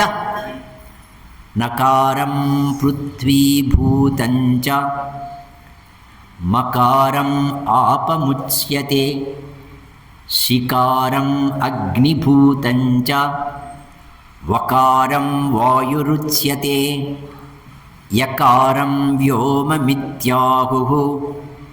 ಏತತ್ ಪಂಚಾಕ್ಷರಂ ಇದ ಸ್ಮೃತಂ. ಸರ್ವಭೂತಗಳಿಗೆ ಸಿಂಬಲ್ಸ್, ಭೂತಗಳನ್ನು ಸಿಂಬಲ್ಸ್ಯಾಗಿ ಇಟ್ಕೊಂಡಿರ್ತಕ್ಕಂಥ ನಕಾರ ಮಕಾರ ವಕಾರ ಯಕಾರ ಆತ್ಮಕವಾಗಿರ್ತಕ್ಕಂಥ ಅದನ್ನು ಬಳಸಿ ನಮ ಶಿವಾಯ. ಕೆಳಗೆ ಇನ್ನೊಂದು ಬರ್ಸೋರು. ಯಾರಿಗಾರ ನೆನಪಿದೆಯಾ? ಅಕ್ಷರಾಭ್ಯಾಸ ಆಗಿ ತುಂಬ ವರ್ಷ ಆಗಿಬಿಟ್ಟಿದೆ, ಇವಾಗೆಲ್ಲಿ ನೆನಪಿರುತ್ತೆ? ನಿನ್ನೆ ಮೊನ್ನೆ ಊಟ ಮಾಡಿದ್ದೆ ನೆನಪಿಲ್ಲಲ್ಲ, ಅಕ್ಷರಾಭ್ಯಾಸ ಎಲ್ಲಿ ಜ್ಞಾಪಕ ಇರುತ್ತೆ? ಸಿದ್ಧಂ ನಮಃ. ಏನಿದು? ಸಿದ್ಧಂ ನಮಃ. ಓಂ ನಮ ಶಿವಾಯ ಸಿದ್ಧಂ ನಮಃ. ಅರ್ಥ ಏನಂದರೆ, ಆ ನಮ ಓಂಕಾರವು ನಕಾರ ಮಕಾರ ಶಿಕಾರಾತ್ಮಕವಾಗಿರೋದು ನಿನ್ನಲ್ಲಿ ಸಿದ್ಧವಾಗಿ ಇದೆ. ಇದನ್ನು ಬರೆಸ್ಬೇಕಾಗಿತ್ತು ಗರ್ಗ. ಕೃಷ್ಣ ಕೂತಿದ್ದಾನೆ, ಅವನ ಹತ್ರ ಬರೆಸ್ಬೇಕು. ಗರ್ಗ ಹೇಳ್ತಾನೆ, ಸ್ವಾಮಿ ನೀನೇ ಹೇಳು, ಏನು ಬರೆಸ್ಬೇಕು ಅಂತ ನೀನೇ ಹೇಳು, ನನಗೆ ಗೊತ್ತಿಲ್ಲ. ನೀನು ನನ್ನ ತೊಡೆ ಮೇಲೆ ಕೂತ್ಕೊಂಡಿದ್ದೆ ಅಂದರೆ ನಾನು ರೋಮಾಂಚನ ಆಗ್ತಾ ಇದೆ. ನನಗೇನು ಬರೆಸ್ಬೇಕು ಅಂತ ಗೊತ್ತಿಲ್ಲ, ನೀನೇ ಹೇಳು, ಅದನ್ನು ಬರೆಸ್ತೀನಿ. ಆವಾಗ ಫಸ್ಟು ಆ ಪಾದಗಳಿಗೆ ನಮಸ್ಕಾರ ಮಾಡ್ತಾನೆ ಗರ್ಗ. ಕೋಮಲವಾಗಿರ್ತಕ್ಕಂಥ ಪಾದ, ಎಷ್ಟು ಚೆನ್ನಾಗಿರ್ತಕ್ಕಂಥ ಪಾದ. ಆ ಪಾದಗಳಿಗೆ ನಮಸ್ಕಾರವನ್ನು ಮಾಡಿ, ಕೃಷ್ಣ ನೀನು ಸಾಕ್ಷಾತ್ ವಿಷ್ಣು ಸ್ವರೂಪ, ನಿನಗೆ ನಾನು ಏನಪ್ಪ ಅಕ್ಷರಾಭ್ಯಾಸ ಮಾಡಲಿ, ನಾನು ಔಪಚಾರಿಕವಾಗಿ ಮಾಡಬೇಕಾಗಿರೋ ಅಕ್ಷರಾಭ್ಯಾಸವನ್ನು ಮಾಡಿಕೊಡ್ತೀನಿ ನಿನಗೆ ಅಂತಂದು ಹೇಳಿ ಹಲಿಗೆ ತಗೊಂಡು ಓಂ ಅಂತ ಬರೀತಾನೆ, ನಮಃ ಆಗುತ್ತೆ. ಅಲ್ಲಿ ನಕಾರ ಮಕಾರ ಶಿಕಾರ ವಕಾರ ಯಕಾರ ಎಂಥದ್ದು ಹೇಳೇ ಇಲ್ಲ. ಏನು ಹೇಳ್ದ? ಓಂ ನಮಃ. ಓಂ ಅನ್ನೋ ಅಕ್ಷರ ಇದೆಯಲ್ವ, ಅದು ಬ್ರಹ್ಮಸ್ವರೂಪವನ್ನು ದ್ಯೋತಕವನ್ನು ಮಾಡ್ತಕ್ಕಂಥ ಒಂದು ಅಕ್ಷರ. ಓಮಿತ್ಯೇಕಾಕ್ಷರಂ ಬ್ರಹ್ಮ ವ್ಯಾಹರನ್ ಮಾಮನುಸ್ಮರನ್ ಯ ಪ್ರಯಾತಿ ತ್ಯಜನ್ ದೇಹಂ ಸಯಾತಿ ಪರಮಂಗತಿಂ. ಓಂಕಾರವು ಅಂದರೆ ಪರಬ್ರಹ್ಮ ವಾಚಕವೇ ಓಂಕಾರ ಅಂತ ಓಂಕಾರವನ್ನು ಬರೀತಾನೆ. ನಮಃ, ಅದಕ್ಕೆ ನನ್ನ ನಮಸ್ಕಾರವನ್ನು ಮಾಡ್ತಾ ಇದ್ದೀನಿ ಅಂತಂದು ಹೇಳಿ ಬರೆಸ್ತಾನೆ ಗರ್ಗ ಆ ಕೃಷ್ಣನಿಗೆ. ಆಯಿತು, ಅವತ್ತೇನೋ ಆಯಿತು, ಅಕ್ಷರಾಭ್ಯಾಸ ಆಯಿತು. ಆ ಹುಟ್ಟು ತಕ್ಷಣ ಕೃಷ್ಣ ಅಲ್ಲಿಂದ ಶುರುವಾಗುತ್ತೆ ಎರಡು ವಿಧಾನವಾಗಿರ್ತಕ್ಕಂಥ ವ್ಯಕ್ತಿತ್ವ. ಸಂಹಾರ ಮಾಡೋದು ಪ್ರಾರಂಭವಾಗುತ್ತೆ. ಚಿಕ್ಕ ಕೂಸದು, ಅದಕ್ಕೆ ಹಾಲು ಕೊಡ್ತೀನಿ ಅಂತಂದು ಒಬ್ಬಳು ಬರ್ತಾಳೆ. ಯಾರು? ಪೂತನ ಬರ್ತಾಳೆ. ಅವಳಿಗೆ ಅರ್ಥ ಆಗುತ್ತೆ ಇದು ರಾಕ್ಷಸಿ, ಇದು ವಿಷಗ್ರಸ್ತವಾಗಿರ್ತಕ್ಕಂಥ ರಾಕ್ಷಸಿ, ಇದನ್ನು ಕೊಂದಬೇಕು. ಆ ವಯಸ್ಸಿನಲ್ಲಿ, ಅಂಥ ವಯಸ್ಸಿನಲ್ಲಿ ಒಬ್ಬ ರಾಕ್ಷಸಿಯನ್ನು ಕೊಂದಬೇಕಾದ್ರೆ ಅವನಿಗೆ ಎಂಥ ಶಕ್ತಿಮಂತನಾಗಿರಬೇಕು. ಆ ಪೂತನ ತನ್ನ ಹಾಲನ್ನು ಕೊಡೋದಕ್ಕೆ ಹೋದರೆ ಇವನು ಶ್ರೀಕೃಷ್ಣ ಆ ಪೂತನನ ಸಂಹಾರ ಮಾಡಿ ಅಲ್ಲಿಂದ ಸಂಹಾರ ಕ್ರಿಯೆ ಪ್ರಾರಂಭವಾಗುತ್ತೆ. ಮಹಾವಿಷ್ಣುವು ಈ ಧರೆಯಲ್ಲಿ ಇರ್ತಕ್ಕಂಥ ಯಾವ ರಾಕ್ಷಸರ ಕೃತ್ಯಗಳಿದೆಯೋ ಅದನ್ನೆಲ್ಲ ದಮನ ಮಾಡೋದಕ್ಕೆ ಹುಟ್ಟಿರ್ತಕ್ಕಂಥ ಜೀವ ಪೂತನ ಆಯಿತು. ನೆಕ್ಸ್ಟು ಶಕಟಾಸುರ. ಒಂದು ಚಿಕ್ಕ ಗಾಡಿ ತನ್ನಷ್ಟಕ್ಕೆ ತಾನೇ ಬರ್ತಾ ಇದೆ. ಗಾಡಿ ತನ್ನಷ್ಟಕ್ಕೆ ತಾನೇ ಬರೋದಿಲ್ಲ. ತನ್ನಷ್ಟಕ್ಕೆ ತಾನೇ ಬರ್ತಕ್ಕಂಥ ಗಾಡಿಯನ್ನು ನೋಡ್ತಾನೆ, ಅರುರಿ ಇದು ಅಸಾಧ್ಯವಾಗಿರುತ್ತೆ. ಇದೊಂದು ರಾಕ್ಷಸರು ಯಾವ ಮಾಯಾವೃತವಾಗಿರ್ತಕ್ಕಂಥ ಪದಾರ್ಥದಲ್ಲಿ ಅಥವಾ ಆಕಾರದಲ್ಲಿ ಬರ್ತಾರೋ ಗೊತ್ತಿಲ್ಲ. ಆ ಶಕಟಾಸುರ ಬಂದರೆ ಅದರನ್ನು ಒದಿತಾನೆ, ಕಾಲಿನೆಲ್ಲ ಒದಿತಾನೆ. ಚಿಕ್ಕ ಹುಡುಗರಿ, ಇನ್ನು 5 ವರ್ಷ ಇಲ್ಲ ಅವನಿಗೆ. ಅವನ ಆ ಗಾಡಿಯನ್ನು ಒದ್ರೆ ಆ ಗಾಡಿ ಆಕಾಶಕ್ಕೆ ಹೋಗುತ್ತೆ, ಬಿದ್ದೋಗುತ್ತೆ, ರಾಕ್ಷಸ ಸತ್ತೋಗ್ತಾನೆ. ಇದು ಅದ್ಭುತ ಅಂತೀರಾ ಅಲ್ವಂತೀರಾ? ಪೂತನ ಸತ್ತೋಗಿರೋದೇ ಒಂದು ಅದ್ಭುತ, ಶಕಟಾಸುರ ಸತ್ತೋಗಿದ್ದೇ ಇನ್ನೊಂದು ಅದ್ಭುತ, ಧೇನಕಾಸುರ ಸತ್ತೋಗಿದ್ದೇ ಇನ್ನೊಂದು ಅದ್ಭುತ. ಜೊತೆಯಲ್ಲಿ ಯಾರ ಜೊತೆಯಲ್ಲಿ ಇದ್ದಾನೆ ಕೃಷ್ಣ? ಸಾಮಾನ್ಯವಾಗಿರ್ತಕ್ಕಂಥ ಅಮಾಯಕವಾಗಿರ್ತಕ್ಕಂಥ ಮುಗ್ಧರಾಗಿರ್ತಕ್ಕಂಥ ಗೋಪಾಲಕರ ಜೊತೆಯಲ್ಲೇ ಇದ್ದಾನೆ. He is ordinary of the ordinary man. ಯಾರಿಗೂ ಯಾವುದು ನಾನು ಇಂಥವನು ಅಂತಂದು ಹೇಳಿಕೊಳ್ಳೋದೇ ಇಲ್ಲ. ಸಾಮಾನ್ಯವಾಗಿರ್ತಕ್ಕಂಥದ್ರಲ್ಲಿ ಎಲ್ಲರ ಜೊತೆಯಲ್ಲಿದ್ದಾನೆ. ಗೊಳ್ಳರ ಜೊತೆಯಲ್ಲಿದ್ದಾನೆ, ಹಾಲು ಕುಡಿತಾನೆ, ಮತ್ತು ಅದನ್ನು ಕದೀತಾನೆ, ಇದನ್ನು ಕದೀತಾನೆ, ಏನೇನು ಚೇಷ್ಟೆಗಳು ಮಾಡಬೇಕಾ ಎಲ್ಲ ಚೇಷ್ಟೆಗಳು ಮಾಡ್ತಾನೆ, ಅದ್ಭುತವಾಗಿರೋ ಕೆಲಸ ಮಾಡ್ತಾನೆ. ಒಂದಾನೊಂದು ಸಂದರ್ಭದಲ್ಲಿ ಈ ಗೋಕುಲದಲ್ಲಿ ಬಂದಿರತಕ್ಕಂಥ ಒಂದು ಆಪತ್ತು ಬರುತ್ತೆ. ಆ ಆಪತ್ತು ಏನು ಅಂದರೆ ಮಳೆ ಮಳೆ ಮಳೆ ಮಳೆ ಮಳೆ ಮಳೆ ಯಾತಕ್ಕೆ? ಇಂದ್ರನಿಗೆ ಕೋಪ ಬಂದಿದೆ. ಯಾಕೆ ಅಂದರೆ ಇವರೆಲ್ಲರೂ ಸೇರಿ ಇಂದ್ರನನ್ನು ಪೂಜೆ ಮಾಡ್ತಾ ಇಲ್ಲ, ಇವರು ಕೇವಲ ಆ ಗೋವರ್ಧನವನ್ನು ಗಿರಿಯನ್ನು ಪೂಜೆ ಮಾಡ್ತಾ ಇದ್ದಾರೆ ಅಂತಂದು ಯಾರಿಗೆ ಕೋಪ? ಇಂದ್ರನಿಗೆ ಕೋಪ. ನೋಡಿ, ಅದಕ್ಕೋಸ್ಕರನೇ ದೊಡ್ಡವರಿರುವಾಗ ಇನ್ನೊಬ್ಬರಿಗೆ ನಮಸ್ಕಾರ ಮಾಡಬೇಡಿ, ಅವ್ರಿಗೆ ಫಸ್ಟ್ ನಮಸ್ಕಾರ ಮಾಡಬೇಡಿ, ಇಲ್ಲಾಂದರೆ ಅವ್ರಿಗೆ ಕೋಪ ಬರುತ್ತೆ. ಅದಕ್ಕೋಸ್ಕರ ಗಿರಿಗೆ ನಮಸ್ಕಾರ ಮಾಡ್ದ. ಆದರೆ ಯಾರಿಗೆ ಕೋಪ ಬಂತು? ಇಂದ್ರನಿಗೆ. ಆ ಕೋಪ ಅಹಂಕಾರಯುಕ್ತವಾಗಿರ್ತಕ್ಕಂಥ ಕೋಪ. ಅದು ಆ ಅಹಂಕಾರವನ್ನು ದಮನ ಮಾಡೋದಕ್ಕೋಸ್ಕರವಾಗಿ ಗೋವರ್ಧನ ಗಿರಿ, ಯಾವದ ಗೋವರ್ಧನವಿತ್ತೋ ಆ ಗಿರಿ ಎಲ್ಲರನ್ನೂ ಸಂರಕ್ಷಣೆ ಮಾಡ್ತಕ್ಕಂಥ ಒಂದು ಗಿರಿ. ಅಂಥ ಸಂರಕ್ಷಣವಾಗ್ತಕ್ಕಂಥ ಗಿರಿಗೆ ಪೂಜೆ ಮಾಡಿದರೆ ಅವನು ಮಳೆ ಸುರಿಸ್ತಾನೆ. ಅಂಥ ಮಳೆಗೆ ರಕ್ಷಣೆ ಕೊಡೋದಕ್ಕೋಸ್ಕರವಾಗಿ ಎಲ್ಲ ಗೋಪಾಲಕರನ್ನು ಒಟ್ಟಾಗಿ ಮಾಡೋನು ದೇವರು, ಬಿಡಿಸೋನು ದೇವರಲ್ಲ. Please remember this. ನಾವು ಒಟ್ಟಾಗಿ ಸೇರಬೇಕಾದ್ರೆ ಯಾತಕ್ಕೆ ಸೇರ್ತೀವಿ ಅಂದರೆ ಭಗವಂತನ ಕಥೆ ಕೇಳೋದಕ್ಕೆ ಒಟ್ಟಾಗಿ ಸೇರ್ತೀವಿ ಹೊರತು ಆ ಭಗವತ್ ಶಕ್ತಿ ಯಾವುದು ಇದೆಯೋ ಅದು ಸಂಘ ಜೀವನಕ್ಕೆ ಅಡಿಪಾಯವಾಗಿರ್ತಕ್ಕಂಥದ್ದು ಆ ಭಗವತ್ ಶಕ್ತಿ.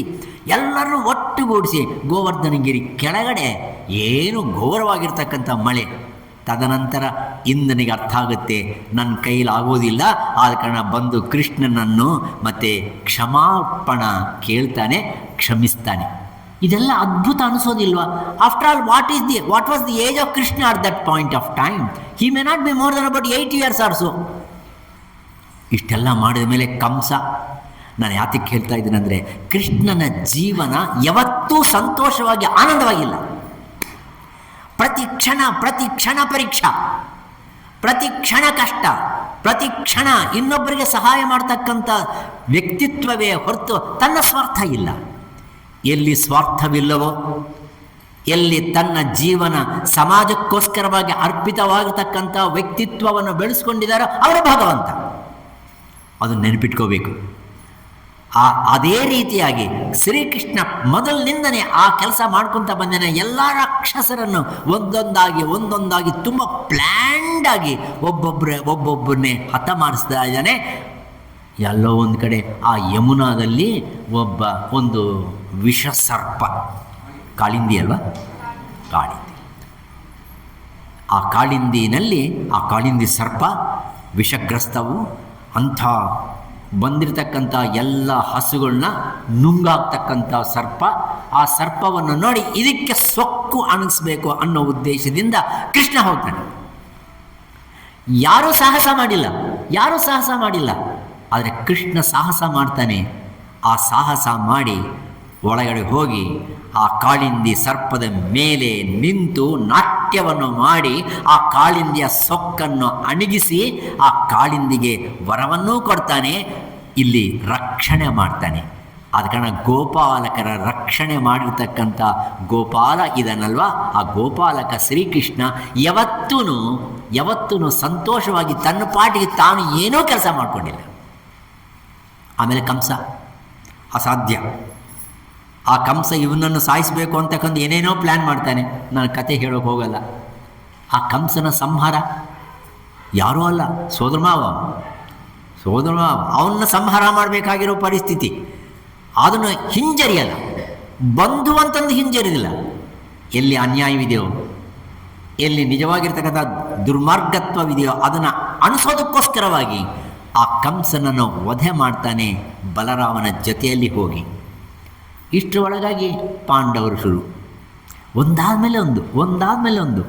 ಮೇಲೆ ಒಂದು ಪಾಂಡವರಿಗೆ ಬರ್ತಕ್ಕಂಥ ಯಾವ ಕಷ್ಟಗಳಾದರೆ ಉಂಟು ಆ ಕಷ್ಟಗಳನ್ನೆಲ್ಲ ವಹಿಸ್ಕೊತಾನೆ. ಯಾರು? ಕೃಷ್ಣ ವಹಿಸ್ಕೊಂಡಿದ್ದಾನೆ.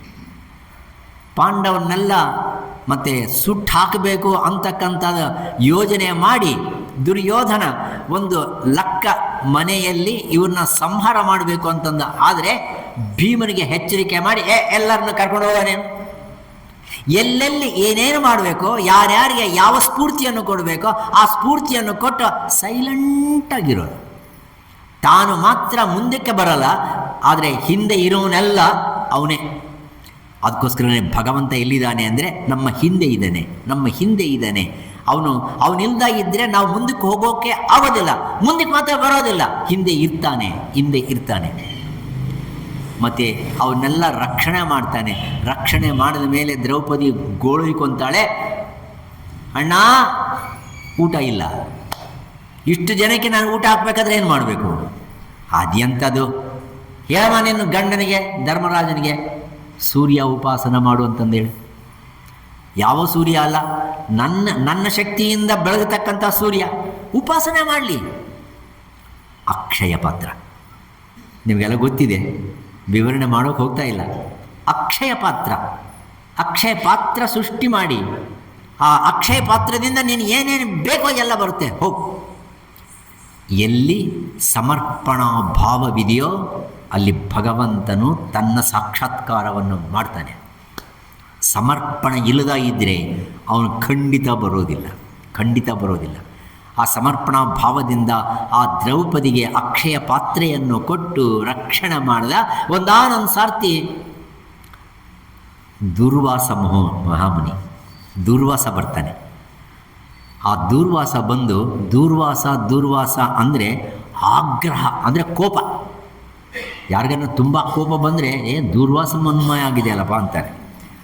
ಕೋಪ, ಆ ಕೋಪದಿಂದ ಕೂಡಿರ್ತಕ್ಕಂಥ ದೂರ್ವಾಸ ಮಹಾಮನಿ 100 ಜನ ಕರ್ಕೊಂಡು ಬರ್ತಾರೆ. ಒಬ್ಬನು ಬರಬಾರ್ದಾಗಿತ್ತೆ, 100 ಜನ. ನಿಮ್ಮ ಮನೆಗೆ ಯಾರನ್ನ ಬಂದರೆ ಒಬ್ಬರು ಇಬ್ಬರು ಬರಬೇಕು.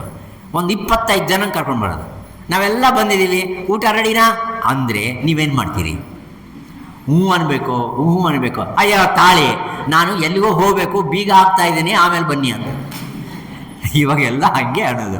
ನೀವು ಬರೋಕ್ಕೆ ಮುಂಚೆ ಫೋನ್ ಮಾಡಿ ಬನ್ನಿ, ನಾನು ಇರ್ತೀನಾ ಇಲ್ವಾ ಅಂತ ಹೇಳ್ತೀನಿ.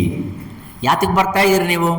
ಅಲ್ಲ, ನಿಮ್ಮನ್ನು ನೋಡೋಕ್ಕೆ ಬರ್ತಾಯಿದ್ದೀನಿ. ಅಯ್ಯೋ, ಆ ಮೊಬೈಲ್ನಲ್ಲಿ ಅದನ್ನು ವಾಟ್ಸಪ್ ಕಾಲ್ ಅಂತಂದಿದೆಯಲ್ವಪ್ಪ, ಅದರಲ್ಲಿ ನಾನು ನಿಮ್ಮನ್ನು ನೋಡ್ಬೋದು, ನಿಮ್ಮನ್ನು ನಾನು ನೋಡ್ಬೋದು. ಮತ್ತು ನನ್ನ ನೋಡೋಕೆ ಯಾಕೆ ಬರ್ತೀರಿ? ಅದರಲ್ಲೇ ನೋಡ್ಕೊಂಡ್ಬಿಟ್ಟು ಸುಮ್ಮನೆ ಇರಿ, ಬರಲೇಬೇಡ. ನೀವು ಬರೋದು ಬೇಡ, ನನಗೆ ಫಜಿತಿರೂ ಬೇಡ. ಈ ಮಹಾನುಭಾವ 100 ಜನ ಇಟ್ಕೊಂಡು ಬಂದಿದ್ದಾನೆ. ದ್ರೌಪದಿ ಹತ್ತಿರಕ್ಕೆ ಬಂದು ಊಟ ಬಾಕಿ. ಎಲ್ಲಿ ಏನು ಮಾಡಬೇಕು? ಗೃಹಿಣಿ. ಬಂದಿರತಕ್ಕಂಥ ಅತಿಥಿ ಸಾಮಾನ್ಯನಲ್ಲ, ಋಷಿ ಪುಂಗವ. ಅವನಿಗೆ ಮರ್ಯಾದೆಯಿಂದ ಮಾಡಬೇಕು. ಮತ್ತು ಅಂಥ ಸಂಕಟ ಪರಿಸ್ಥಿತಿಯಲ್ಲಿ, ಅಂದರೆ ಇದು ಜೀವನದಲ್ಲಿ ಆತ್ಮೀಯರೇ ನಮಗೂ ಒದಗಿ ಬರುತ್ತೆ ಇಂಥ ಪರಿಸ್ಥಿತಿಗಳು. ಹೆಂಗೆ ಬರುತ್ತೆ, ಯಾವಾಗ ಬರುತ್ತೆ ಗೊತ್ತಿಲ್ಲ, ಯಾರಿಗೆ ಬರುತ್ತೋ ಗೊತ್ತಿಲ್ಲ. ಅಂಥ ಸಂದರ್ಭದಲ್ಲಿ ಎಷ್ಟು ಸಂಯಮ ನಮ್ಮಲ್ಲಿರಬೇಕು. ದ್ರೌಪದಿ ಹೆಲ್ಪ್ಲೆಸ್. ಆವಾಗಲೇ ಅಕ್ಷಯ ಪಾತ್ರದಲ್ಲಿ ಎಲ್ಲ ಆಗೋಗ್ಬಿಟ್ಟಿದೆ. ಎಲ್ಲ ಆದಮೇಲೆ ತಾನು ಊಟ ಮಾಡಿದ್ಮೇಲೆ ಮತ್ತೆ ಬರೋದಿಲ್ಲ, ಮತ್ತೆ ನೆಕ್ಸ್ಟ್ ಡೇ. ಕೃಷ್ಣ ನೀನೇ ಕಾಪಾಡಬೇಕಪ್ಪ, ನೀನೇ ಕಾಪಾಡಬೇಕು. ಅನ್ಯಥಾ ಶರಣಂ ನಾಸ್ತಿ. ಮತ್ತು ಯಾರು ಶರಣ್ಯ? ತ್ವಮೇವ ಶರಣಂ ಮಮ. ನೀನೊಬ್ಬನೇ ಶರಣು ನನಗೆ. ನಿನಗಂದರೆ ಬಿಟ್ಟು ನನಗೆ ಶರಣು ಇನ್ಯಾರೂ ಇಲ್ಲ. ಸ್ವಾಮಿ, ನನ್ನನ್ನು ರಕ್ಷಣೆ ಮಾಡು. ರಕ್ಷ ಜನಾರ್ದನ. ಮತ್ತು ಎಲ್ಲಿಂದ ಬಂದನೋ ಕೃಷ್ಣ ಬಂದ, ಎಲ್ಲಿಂದ ಬಂದ ಗೊತ್ತಿಲ್ಲ. This is something fantastic. ಅದು ಕೃಷ್ಣನೇ ಅಲ್ಲ ಆತ್ಮೇರೆ, ಇಂಥದ್ದು ಅನೇಕ ಸಾರ್ತಿ ಅನೇಕ ಮಹಾತ್ಮರು ಅವರ ಪವಾಡಗಳನ್ನು ತೋರಿಸಿದ್ದಾರೆ. ನಾನು ಒಂದು ಚಿಕ್ಕ ಇನ್ಸ್ಟೆನ್ಸ್ ಹೇಳ್ತೀನಿ ನಿಮಗೆ. ನಮ್ಮ ಕೃಷ್ಣಶಾಸ್ತ್ರಿಗಳು, ಬೆಳಗೆರೆ ಕೃಷ್ಣಶಾಸ್ತ್ರಿಗಳು, ಅವರೊಂದು ಪುಸ್ತಕ ಬರೆದಿದ್ದಾರೆ, ಎಗ್ದಾಗೆಲ್ಲ ಐತೆ. ಆ ಎಗ್ದಾಗೆಲ್ಲ ಐತೆಯಲ್ಲಿ ಮುಕುಂದೂರು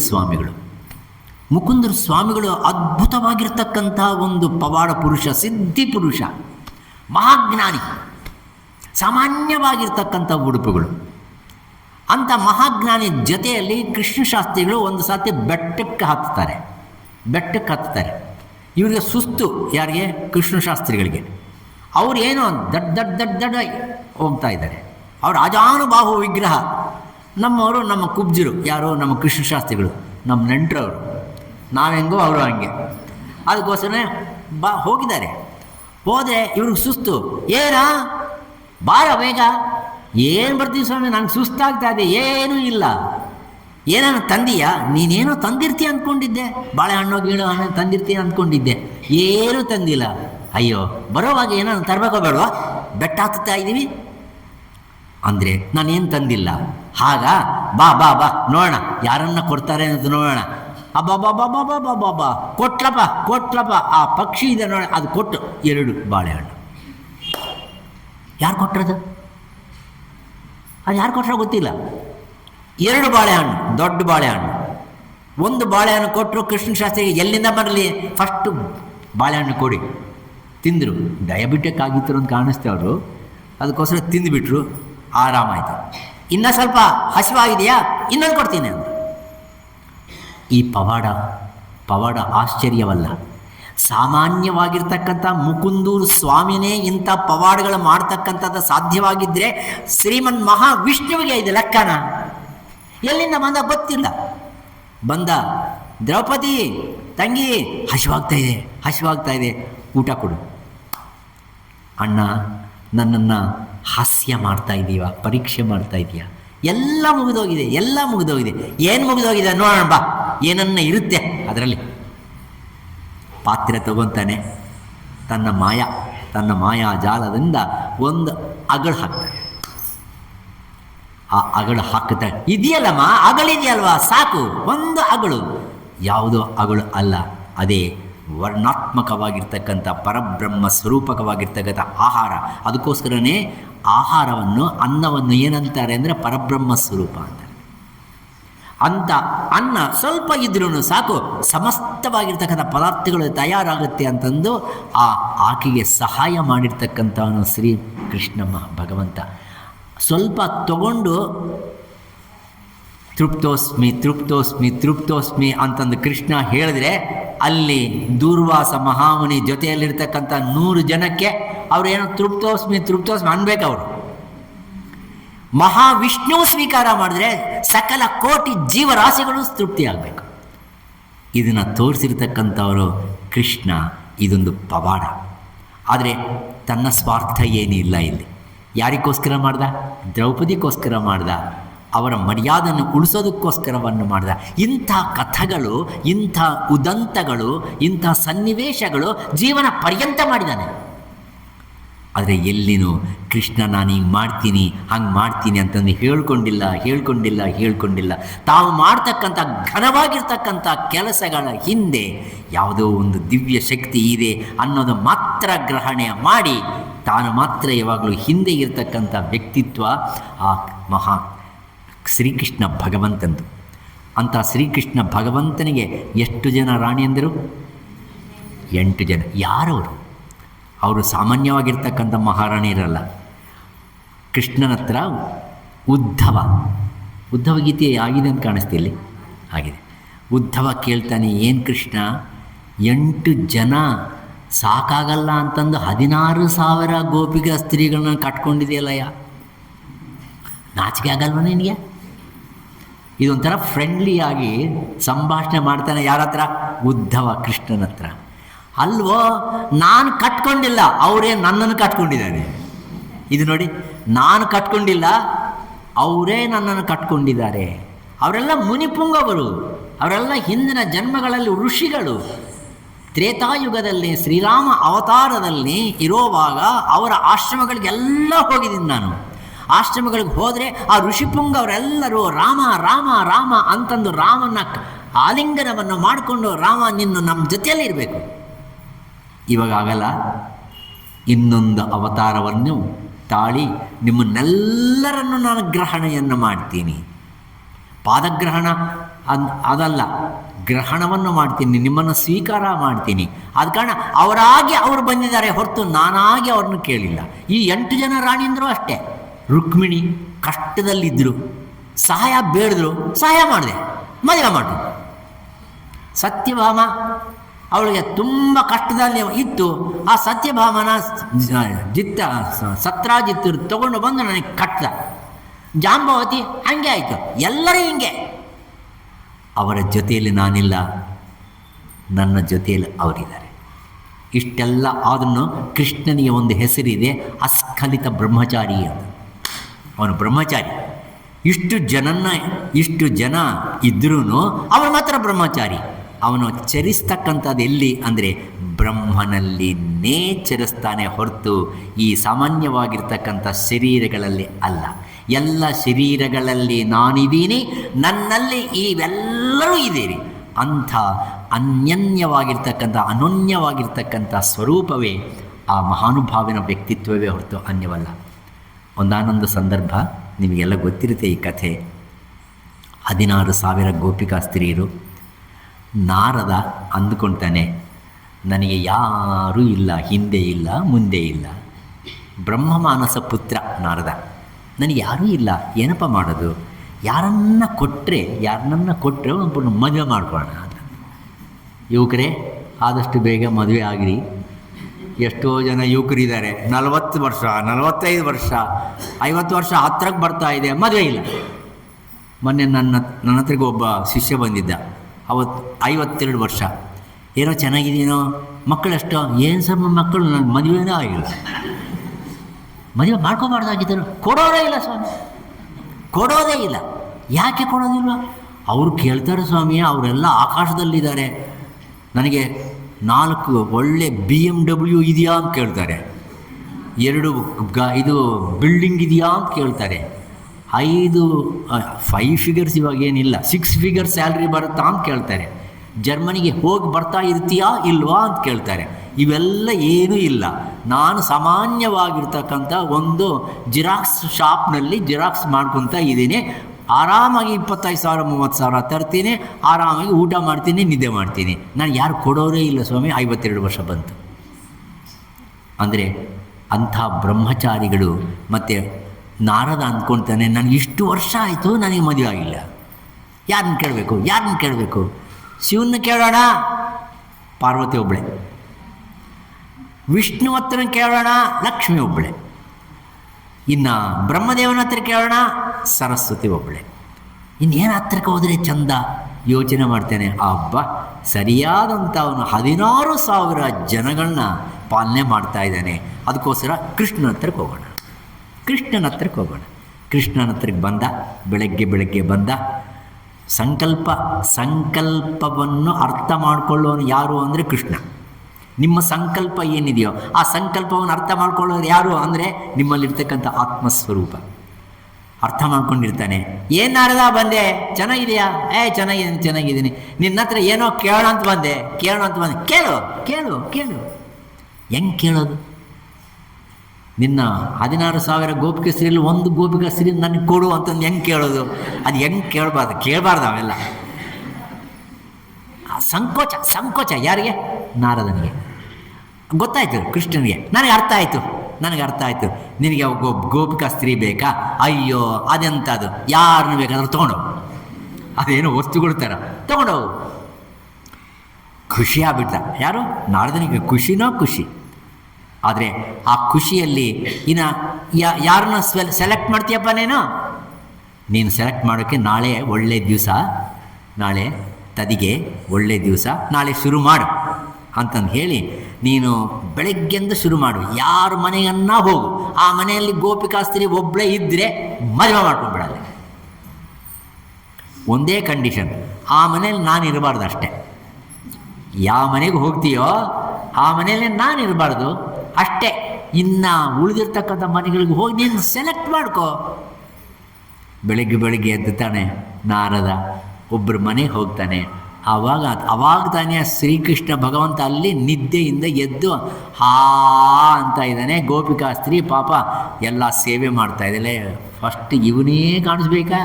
ಆ ಗೋಪಿಕಾ ಸ್ತ್ರೀ ಒಬ್ಬಳೇ ಕಾಣಿಸ್ಬಾರ್ದಾಗಿತ್ತೆ. ಪಕ್ಕದ ಮನೆಗೆ ಹೋಗ್ತಾನೆ, ಅಲ್ಲಿ ದಂತಧಾವನ ಮಾಡ್ತಾ ಇದ್ದಾನೆ. ಇನ್ನೊಂದು ಪಕ್ಕದಲ್ಲಿ ಹೋಗಿದ್ದಾನೆ, ಒಳ್ಳೆ ಬೇಯರ್ಸ್ ಕಾಫಿ ಕುಡಿತಾ ಇದ್ದಾನೆ. ಇನ್ನೊಂದು ಮನೆಗೆ ಹೋಗ್ತಾನೆ, ಒಳ್ಳೆ ಉಪ್ಮಾ. ಏನೋ ಟಿಫಿನ್ ಇಲ್ದ ಇದ್ದರೆ ಯಾವ ಟಿಫನು? ಉಪ್ಮಾ ಅಂದರೆ ಕೃಷ್ಣನಿಗೆ ತುಂಬ ಇಷ್ಟ ಅಂತ ಕಾಣಿಸ್ತೆ. ರವೆಯಿಂದ ಮಾಡಿರ್ತಕ್ಕಂಥದ್ದು ಉಪ್ಮಾ ತಿಂತಾ ಇದ್ದಾನೆ. ಇನ್ನೊಂದು ಕಡೆ ಬೆಳಗ್ಗೆಯಿಂದ ರಾತ್ರಿ ತನಕ ಮಾಡಿ ಹೋಗಿ ಸುಸ್ತಾಗಿ ನಾರದನ ಬರ್ತಾನೆ. ಎಲ್ಲಿ ನೋಡಿದನೋ ಕೃಷ್ಣ ಇಲ್ದ ಇರ್ತಕ್ಕಂಥ ಮನೆಯೇ ಇಲ್ಲ. ಯಾವುದೋ ಅಲ್ಲ, ನಮ್ಮಲ್ಲಿರ್ತಕ್ಕಂಥ 16 ಇಂದ್ರಿಯಗಳೇ ಇಂದ್ರಿಯಾತ್ಮಕವಾಗಿ ತಾನು ಪ್ರತಿಯೊಂದು ಇಂದ್ರಿಯದಲ್ಲಿ ಅನುಸ್ಯೂತವಾಗಿರ್ತಕ್ಕಂಥವನೇ ಕೃಷ್ಣ. ನಮಗೆ 16 ಇಂದ್ರಿಯಗಳಿದೆ. ಇದು ವೇದಾಂತ ಅಂದರೆ ಪುರಾಣದಲ್ಲಿ ವಾಕ್ಯದಲ್ಲಿ ನೀವು ಕೇಳ್ತಕ್ಕಂಥದ್ದು ನಮ್ಮ ಅಂತರ್ಗತದಲ್ಲಿ ನೀವು ಅನ್ವಯವನ್ನು ಮಾಡಿಕೊಳ್ತಕ್ಕಂಥದ್ದೇನಿದೆಯೋ ಅದು ವೇದಾಂತ. ನಮ್ಮಲ್ಲಿ 16 ಇಂದ್ರಿಯಗಳಿವೆ. ಆ 16 ಇಂದ್ರಿಯಗಳು, ಕರ್ಮ ಇಂದ್ರಿಯಗಳು 5 ಯಾವುದು ಅನ್ನೋದನ್ನು ನಿಮಗೆ ಗೊತ್ತಿದೆ ಅಲ್ವಾ? ಕರ್ಮೇಂದ್ರಿಯಗಳು ಯಾವುದು ಗೊತ್ತಿಲ್ಲ. ಕಾಲು ಕೈ ಹಾಗೆ ಹೇಳಿದ್ರೆ ಅದು ಕನ್ನಡ ಆಗುತ್ತೆ. ಸ್ವಲ್ಪ ಸಂಸ್ಕೃತದಲ್ಲಿ ಹೇಳಿದ್ರೆ ಚಂದ. ವಾಕ್, ಪಾಣಿ, ಪಾದ, ಗುಹ್ಯ, ಗುದ ಇಂದ್ರಿಯಗಳು, ಇದು ಕರ್ಮೇಂದ್ರಿಯಗಳು. ಅದರ ಮೇಲೆ ಜ್ಞಾನೇಂದ್ರಿಯಗಳ 5 ಇವೆ. ಒಂದು ಕಿವಿ, ಮೂಗು ಅನ್ಬಾರ್ದು. ಯಾತಕ್ಕೆ ಅಂದರೆ ಕಿವಿ ಅಂದರೆ ಹೊರಗೆದ್ದು ಕಾಣಿಸ್ತೆ, ಒಳಗಡೆದು ಬೇಕು ನಮಗೆ. ಅದಕ್ಕೆ ಶ್ರೋತ್ರ, ತ್ವಕ್, ಚಕ್ಷು, ಜಿಹ್ವ, ಘ್ರಾಣ ಎಲ್ಲರಿಗೂ ಇದೆಯಾ? ಸುಮ್ಮನೆ ಇದ್ದೀರಿ. ಎಲ್ಲರಿಗೂ ಇದೆಯಲ್ವಾ? ಸರಿಯಾಗಿದೆಯಾ? ಡೌಟು. ಸರಿಯಾಗಿದೆಯಾ ಅಂದರೆ ಡೌಟು. ಇದು ಸರಿಯಾಗಿದೆಯಾ? ಕೇಳಿಸ್ತಾ ಇದೆಯಾ? ನನಗೆ ಕೇಳಿಸ್ತಾ ಇಲ್ಲ. ಕೇಳಿಸ್ತಾ ಇದೆಯಲ್ವಾ?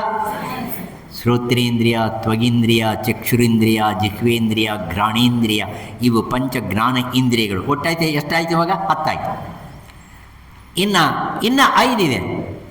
ಆ 5 ಬಲೀಯವಾಗಿರ್ತಕ್ಕಂಥದ್ದು ವ್ಯಾನ, ಉದಾನ, ಸಮಾನ, ಪ್ರಾಣ, ಅಪಾನ. ಈ 5 ವಾಯು ಪಂಚಕವಂತಕ್ಕಂಥದ್ದು. ಇವಾಗ ಎಷ್ಟಾಯ್ತು ಇವು ಟೋಟಲಿ? 15. ಅದರ ಜೊತೆಯಲ್ಲಿ ಒಂದಿದೆ, ಅದು ಇಲ್ದ ಇದರ ಕಷ್ಟ, ಅದು ಮನಸ್ಸು. ಇವಾಗ ಎಷ್ಟಾಯಿತು?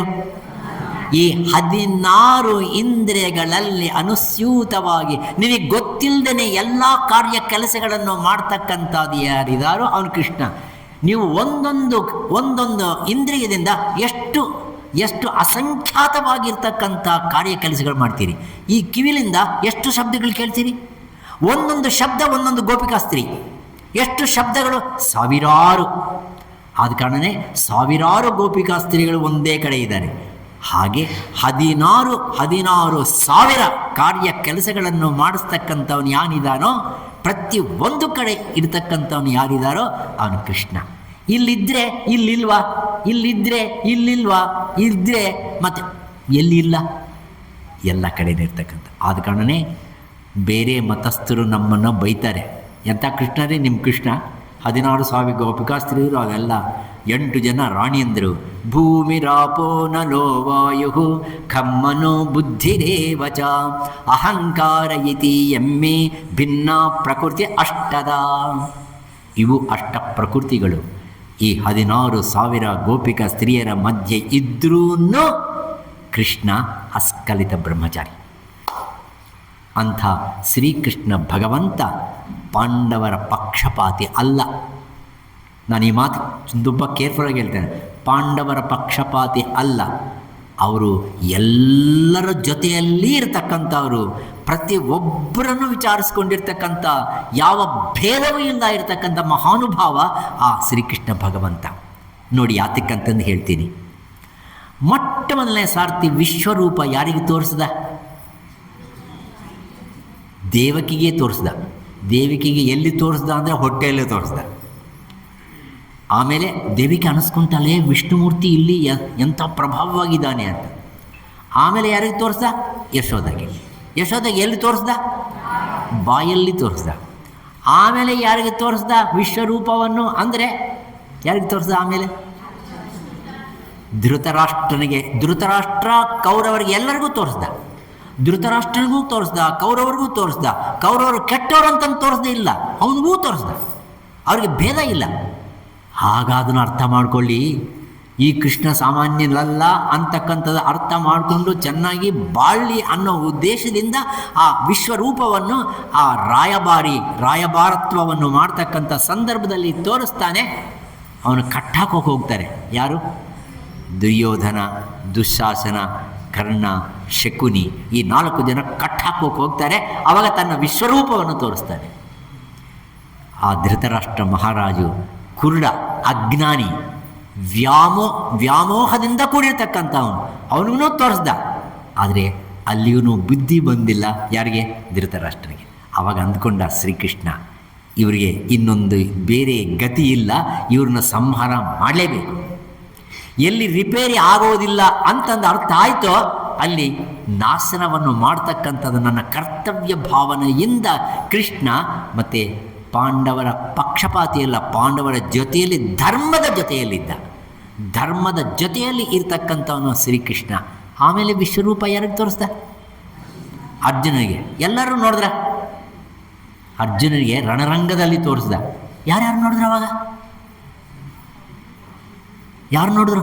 ಅರೆ, ರಣರಂಗದಲ್ಲಿ ವಿಶ್ವರೂಪ ದರ್ಶನ ಆಗಿದೆ ಅಂದರೆ ಎಲ್ಲರೂ ನೋಡಿರ್ಬೇಕಲ್ವಾ? ಎಲ್ಲರೂ ನೋಡೋಕ್ಕಾಗಲಿಲ್ಲ. ಅದೆಲ್ಲರಿಗೂ ಕಾಣಿಸೋದಿಲ್ಲ.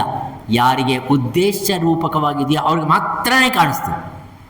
ಆವಾಗ ಕಂಡಿರ್ತಕ್ಕಂಥವ್ರು ಎಷ್ಟು ಜನ ಅಂದರೆ ಫಸ್ಟ್ ಅರ್ಜುನ ಅಲ್ವಾ? ಫಸ್ಟು ಅರ್ಜುನ. ಆಮೇಲೆ ಇನ್ಯಾರಿಗೆ ಕಾಣಿಸ್ತು? Sanjaya. Very good, very good. ಮೂರನೇದು ಯಾರಿಗೆ ಕಾಣಿಸ್ತು? ಆಂಜನೇಯ. Very good. ಇನ್ನೊಬ್ಬರು ಇದ್ದಾರೆ, ಬರ್ಭರೀಕ. ಅವನ ಹೆಸರು ಬರ್ಭರೀಕ. ಬರ್ಭರೀಕ ಯಾರು ಅಂದರೆ ರೈಟ್, ಹಿಡಂಬಿ ಮಗ. ಈ ಭೀಮಸೇನನ ಮಗ ಘಟೋತ್ಕಚ. ಘಟೋತ್ಕಚನ ಮಗ ಅವನ ಹೆಸರೇನು? ಬರ್ಭರೀಕ. ಅವನು ಅದ್ಭುತವಾಗಿರ್ತಕ್ಕಂಥ ಚಾರಿತ್ರ್ಯ ಇರೋನು. ಅವನು ಪರಮೇಶ್ವರ ಪರಮಭಕ್ತ. ಪರಮೇಶ್ವರನನ್ನು ತಪಸ್ಸು ಮಾಡಿ ಒಲಿಸಿಕೊಂಡು ಆ ಮಹಾನುಭಾವನ ಹತ್ರ 3 ಬಾಣಗಳನ್ನು ಪ್ರಸಾದ ರೂಪಕವಾಗಿ ಪಡೆದಿರ್ತಾನೆ ಬರ್ಭರೀಕ. 3 ಬಾಣ. ಆ ಬಾಣಗಳು ಎಂಥ ಒಳ್ಳೆಯ ಬಾಣಗಳು ಅಂದರೆ ಆ ಬಾಣದಿಂದ ಎಂಥ ಯುದ್ಧವನ್ನಾಗಿದ್ರು ಜಸ್ಟ್ ಲೈಕ್ ದಟ್ ನಾಶನ ಆಗ್ಬೋದು. ಬರ್ಭರೀಕನನ್ನು ಕರೆಸ್ಕೊತಾರೆ. ಯುದ್ಧ ಆರಂಭ ಆಗಬೇಕು. ಆವಾಗ ಎಲ್ಲರನ್ನು ಕರೆಸ್ಕೊಂಡು ಯೋಚನೆ ಮಾಡಿ ಯಾರ್ಯಾರು ಏನೇನು ಪೋರ್ಟ್ಫೋಲಿಯೋ ತೊಗೊತೀರಿ ಅಂತಂದು ಯೋಚನೆ ಮಾಡ್ತಕ್ಕಂಥ ಸಭೆ. ಆ ಸಭೆಯಲ್ಲಿ ಬರ್ಭರೀಕನು ಇರ್ತಾನೆ. ಒಂದು ಮಾತು ಹೇಳ್ತಾನೆ, ಇಷ್ಟೆಲ್ಲ ಯಾತಕ್ಕೆ ಕೃಷ್ಣ ಕಷ್ಟಪಡಬೇಕು? ನಾನು ಈ ಭಾರತ ಯುದ್ಧವನ್ನು 1 ಗಂಟೆ ಒಳಗೆ ಸಂಪೂರ್ತಿ ಮಾಡಿಬಿಡ್ತೀನಿ. 1 ಅವರ್ ಸಾಕು. ಎಂಥದ್ದು ನೀನು 1 ಅವರ್ ಅಂತೀಯ? ಏನಿಲ್ಲ, ನನಗೆ ಅಂಥ ಶಕ್ತಿ ಇದೆ. ನನ್ನ ಹತ್ರ 3 ಬಾಣ ಇದೆ. ಅದನ್ನು ಅನುಸಂಧಾನ ಮಾಡಿದ್ರೆ ಯಾರ್ಯಾರು ಸಾಯಬೇಕು ಅಂತ ನೀವು ಲಿಸ್ಟ್ ಕೊಟ್ಟರೆ ಯಾರೆಲ್ಲ ಸತ್ತೋಗ್ತಾರೆ. ನಾನು ನೋಡಬೇಕಲ್ವ, ನಾನು ಟೆಸ್ಟ್ ಮಾಡಬೇಕಲ್ವ ನಿನ್ನ ಅಂತಾನೆ. ಯಾರು? ಕೃಷ್ಣ. ಕೃಷ್ಣನಿಗೆ ಗೊತ್ತಿಲ್ಲ ಇರತಕ್ಕಂಥದ್ದಲ್ಲ. ಇಂಥ ಡೇಂಜರಸ್ ಆಟಮ್ ಬಾಂಬ್ಗಳಿರಬಾರ್ದು. ಇದು ಕೆಲಸವನ್ನು ಮಾಡ್ತಕ್ಕಂಥವ್ರಿಗೆ ಇಂಥ ಆಟಮ್ ಬಾಂಬ್ ಇರಬಾರ್ದು ಅಂತಂದು ಯೋಚನೆ ಮಾಡಿ ನಾನು ನೋಡಬೇಕಲ್ವ. ಆವಾಗ ನೋಡು ಕೃಷ್ಣ, ನೀನು ಏನನ್ನ ತೋರಿಸು, ನಾನು ತಕ್ಷಣ ಅದನ್ನು ಸಂಹಾರ ಮಾಡ್ತೀನಿ. ಅಂಥ ಶಕ್ತಿ ನನ್ನಲ್ಲಿದೆ. ಅಲ್ಲಿ ದೂರದಲ್ಲಿ ಒಂದು ದೊಡ್ಡ ಆಲದ ಮರ, ಚಿಕ್ಕದಲ್ಲ ದೊಡ್ಡದು. ಆಲದ ಮರದಲ್ಲಿ ಬೇಕಾದಷ್ಟು ಎಲೆಗಳು. ಆವಾಗ ಈ ಆಲದ ಮರದಲ್ಲಿ ಅರ್ಧ ಮರದಲ್ಲಿ ಇರತಕ್ಕಂಥ ಎಲ್ಲ ಎಲೆಗಳು ಏನಿದೆಯೋ ಅವೆಲ್ಲ ನಾಶನ ಆಗಬೇಕು. ಇನ್ನು ಅರ್ಧ ಉಳಿಬೇಕು. ಹಾಗೆ ಮಾಡ್ತೀಯಾ? ಓ ಅಂತಾನೆ. ಒಂದು ಬಾಣ ಅನುಸಂಧಾನ ಮಾಡಿ, ಆ ಅನುಸಂಧಾನ ಮಾಡಿರ್ತಕ್ಕಂಥ ಬಾಣ ಏನು ಮಾಡುತ್ತಂದರೆ ಯಾವುದನ್ನು ನಾಶನ ಮಾಡಬೇಕು ಅದೆಲ್ಲ ಗುರ್ತು ಮಾಡ್ಕೊಂಡು ಬರುತ್ತೆ. ಅದು ಅಷ್ಟೇ. ಇನ್ನೊಂದು ಬಾಣ ತೆಗಿತಾನೆ. ಇನ್ನೊಂದು ಬಾಣ ತೆಗೆದು ಅನುಸಂಧಾನ ಮಾಡಿದ್ರೆ ಯಾವುದು ಮೊದಲನೇ ಬಾಣ ಗುರ್ತಿಸಿದೆಯೋ ಅದನ್ನೆಲ್ಲ ನಾಶನ ಮಾಡುತ್ತೆ. ಒಂದೂ ಈ ಕಡೆ ಬಿಡೋದಿಲ್ಲ. ಆ ಅರ್ಧ ಭಾಗದಲ್ಲಿ ಇರತಕ್ಕಂಥ ಎಲೆಗಳಲ್ಲಿ ಒಂದು ಎಲೆ ಕೆಳಗೆ ಬಿದ್ದಿರುತ್ತೆ. ಆ ಕೆಳಗೆ ಬಿದ್ದಿರ್ತಕ್ಕಂಥ ಎಲೆನ ಕೃಷ್ಣ ಬೇಕಾಗಿ ತನ್ನ ಕಾಲು ಕೆಳಗಡೆ ಇಟ್ಕೊಂಡಿರ್ತಾನೆ. ಇದೆಂಥ ಪರೀಕ್ಷೆ ನೋಡಿ. ಕಾಲು ಕೆಳಗಡೆ ಇಟ್ಕೊಂಡಿರ್ತಾನೆ ಎಲೆಯನ್ನು. ಆದರೆ ಆ ಬಾಣ ಹೋಗಿದೆ ಅಲ್ವ ನಾಶನ ಮಾಡೋದಕ್ಕೆ, ಅದು ಇವನ ಹತ್ರ ಬರ್ತಾ ಇದೆ. ಯಾರ ಹತ್ರಕ್ಕೆ? ಕೃಷ್ಣನ ಕಾಲ ಹತ್ರಕ್ಕೆ ಬರ್ತಾ ಇದೆ. ಕಾಲು ಕೆಳಗಡೆ ಒಂದಿದೆ. ಅದು ಗುರುತಿಸಿದೆಯಾ? ಅದು ಕೆಳಗೆ ಬಿದ್ದಿದೆಯಾ? ನೀನು ತುಳಿದ್ಬಿಟ್ಟಿದೆಯಾ? ನೀನು ರಕ್ಷಣೆ ಕೊಡೋಕೆ ಬಂದಿದೆಯಾ? ಅದಕ್ಕೋಸ್ಕರ ನಿನ್ನ ಹತ್ರ ಬರ್ತಾ ಇದೆ. ಏನೋ ಇದು ನನ್ನ ಹತ್ರ ಬರ್ತಾ ಇದೆ. ಕೃಷ್ಣ, ನಿನ್ನ ಕಾಲು ಕೆಳಗಡೆ ಒಂದು ಎಲೆ ಇದೆ, ಅದನ್ನು ಸಂಹಾರ ಮಾಡ್ತೆ. ನೀನು ಸುಮ್ಮನೆ ಇದ್ದರೆ ಅದು ನಿನ್ನನ್ನು ಚೊಚ್ಕೊಂಡು ಹೋಗುತ್ತೆ. ಅಪ್ಪ, ಇನ್ನೇನೋ ಶಕ್ತಿ ನಿನಗೆ? ಅವನು ಹೇಳ್ತಾನೆ, ನಾನು ಯಾರ ಪಕ್ಷದಲ್ಲಿ ಇರ್ತೀನಿ ಅಂದರೆ ಯಾರು ವೀಕ್ ಆಗಿರ್ತಾರೋ ಅವ್ರ ಪಕ್ಷದಲ್ಲಿ ನಾನು ಇರ್ತೀನಿ. ಯಾರು ಸಂಖ್ಯೆ ಕಡಿಮೆ ಇದೆಯಾ ಅಲ್ಲೇ ನಾನು ಇರ್ತೀನಿ. ಓಹೋ, ಪಾಂಡವರಿಗೆ ಅಕ್ಷೋಹಿಣಿಗಳು ಎಷ್ಟು? 11. ಕೌರವರಿಗೆ ಎಷ್ಟು? 7 ಅಕ್ಷೋಹಿಣಿಗಳು. ಇವರಿಗೆ 11 ಅಕ್ಷೋಹಿಣಿಗಳು. ಯಾರ ಪರವಾಗಿ ಯುದ್ಧ ಮಾಡಬೇಕು ಬರ್ಬರೀಕ? ಪಾಂಡವರ ಪಕ್ಷ. ಕಾರಣ ಏನಂದರೆ ಯಾರು ವೀಕೋ ಅವ್ರ ಪಕ್ಕದಲ್ಲಿದ್ದು ಅನುಸಂಧಾನ ಮಾಡ್ತಾನೆ. ಅಲ್ಲಿ 11 ಅಕ್ಷೋಹಿಣಿಗಳಲ್ಲಿ ಅರ್ಧ ಅಕ್ಷೋಹಿಣಿ ಸೈನ್ಯ ನಾಶನ ಮಾಡಬಹುದು. ಆವಾಗ ಎಷ್ಟಾಗುತ್ತೆ? ಅದು 5.5 ಲಕ್ಷ ಆಗುತ್ತೆ. 5.5 ಅಕ್ಷೋಹಿಣಿಗಳಾಗುತ್ತೆ. ಇವಾಗ ಇಲ್ಲಿ 7 ಅಕ್ಷೋಹಿಣಿಗಳು, ಅಲ್ಲಿ 5.5 ಅಕ್ಷೋಹಿಣಿಗಳು. ಇವಾಗ ಯಾರು ವೀಕ್ ಆದರು? ಕೌರವರು. ಅವ್ರ ಪಕ್ಷಕ್ಕೆ ಹೋಗ್ತಾನೆ ನೀವು. ಅಲ್ಲಿಂದ ಬಾಣ ಅನುಸಂಧಾನವನ್ನು ಮಾಡಿದ್ರೆ ಇಲ್ಲಿ 7 ಅಕ್ಷೋಹಿಣಿಗಳು ಅರ್ಧ ಹೋಗುತ್ತೆ. ಅಂದರೆ ಎಷ್ಟು ಹೋಗುತ್ತೆ? 3.5. ಇಲ್ಲಿ 3.5 ಆಯಿತು, ಅಲ್ಲಿ 5.5 ಆಯಿತು. ಯಾರು ವೀಕ್ ಆದರು? ಪಾಂಡವ ಪಕ್ಷಪಾತ ಆಗ್ತಾನೆ. ಇಲ್ಲಿ ಮತ್ತೆ ಅನುಸಂಧಾನ ಮಾಡಿದ್ರೆ ಅಲ್ಲಿ ಇರ್ತಕ್ಕಂಥ 5.5 ಅರ್ಧ ಅಂದರೆ 2.25. ಎರಡು ಕಾಲು ಕಡಿಮೆ ಆಯಿತು, ಮತ್ತೆ ಈ ಕಡೆ ಬರ್ತಾನೆ. ಹೀಗೆಲ್ಲ ಮಾಡಿದ್ರೆ ಎಲ್ಲ ಧ್ವಂಸ ಆಗಿಬಿಡುತ್ತೆ ಅನ್ನೋದು ಏನು ಒಂದೇ ಒಂದು ಗಂಟೆಯಲ್ಲೂ ಮಾಡ್ತೀನಿ. ಪರಮಾತ್ಮ ನೀನು ಯುದ್ಧ ಮಾಡೋದೇ ಬೇಡವೋ, ನೀನೆಲ್ಲ ಹಿಂಗೆಲ್ಲ ಮಾಡೋದಾದರೆ ಭೀಮಸೇನ ಯಾಗಿರಬೇಕು, ನಿಮ್ಮ ತಾತ ಭೀಮಸೇನ ನಿಮ್ಮ ತಾತ ಯಾತಕ್ಕಿರಬೇಕು, ಅರ್ಜುನ ಯಾತಕ್ಕಿರಬೇಕು, ಪಂಚ ಪಾಂಡವರು ನನ್ನ ಪ್ರಾಣ ಸಮಾನವಾಗಿರ್ತಕ್ಕಂಥವ್ರು ಯಾತಕ್ಕೆ ಇರಬೇಕು? ಯೋಚನೆ ಮಾಡಿ ಅವಾಗ ಹೇಳ್ತಾನೆ, ಬೇಡ, ತುಂಬ ಸಂತೋಷ ಆಯಿತು, ಭೇಷ್, ಇಂಥವನ್ನ ನಾನು ನೋಡೇ ಇಲ್ಲ, ನಾನು ಇಂಥವನಕ್ಕೋಸ್ಕರ ಹುಡುಕ್ತಾ ಇದ್ದೀನಿ, ನನಗೆ ಒಂದು ಆಶ್ವಾಸನೆ ಕೊಡಬೇಕಲ್ವ ನೀನು. ಕೃಷ್ಣ ನೋಡಿ ಎಂಥ ಆಶ್ವಾಸನೆ ಕೇಳ್ತಾನೆ. ನಾವು ಅಂದ್ಕೊಳ್ತೀವಿ ದುರ್ಮಾರ್ಗ ಅಂತಂದು, ಆದರೆ ಅದರ ಹಿಂದೆ ಇರತಕ್ಕಂಥ ಲಾಜಿಕ್ಕೇ ಬೇರೆ. ಏನು ಕೇಳ್ತಾನೆ? ಬರ್ಬರೀಕ, ಈ ಯುದ್ಧವನ್ನು ಪ್ರಾರಂಭ ಮಾಡಬೇಕಾದ್ರೆ ಒಬ್ಬ ವೀರ ಶೂರನಾಗಿರ್ತಕ್ಕಂಥನ್ನ ತಲೆ ನಾನು ಬಲಿಯಾಗಿ ಕೊಟ್ಟು ಆ ಬಲಿಯನ್ನು ತೆಗೆದುಕೊಂಡಿರ್ತಕ್ಕಂಥ ಆ ಶಿರಸ್ಸನ್ನು ಮೇಲ್ಬದಿಯಲ್ಲಿ ಇಟ್ಟು ಈ ಯುದ್ಧವನ್ನು ನೋಡೋದಕ್ಕೋಸ್ಕರವಾಗಿ ಸಾಕ್ಷಿಯಾಗಿಟ್ಕೋಬೇಕು.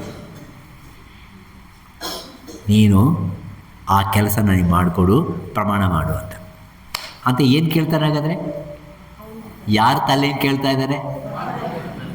ಬರ್ಬರಿಕ ಅಂತಾನೆ. ಧನ್ಯೋಸ್ಮಿ ಧನ್ಯೋಸ್ಮಿ ಧನ್ಯೋಸ್ಮಿ.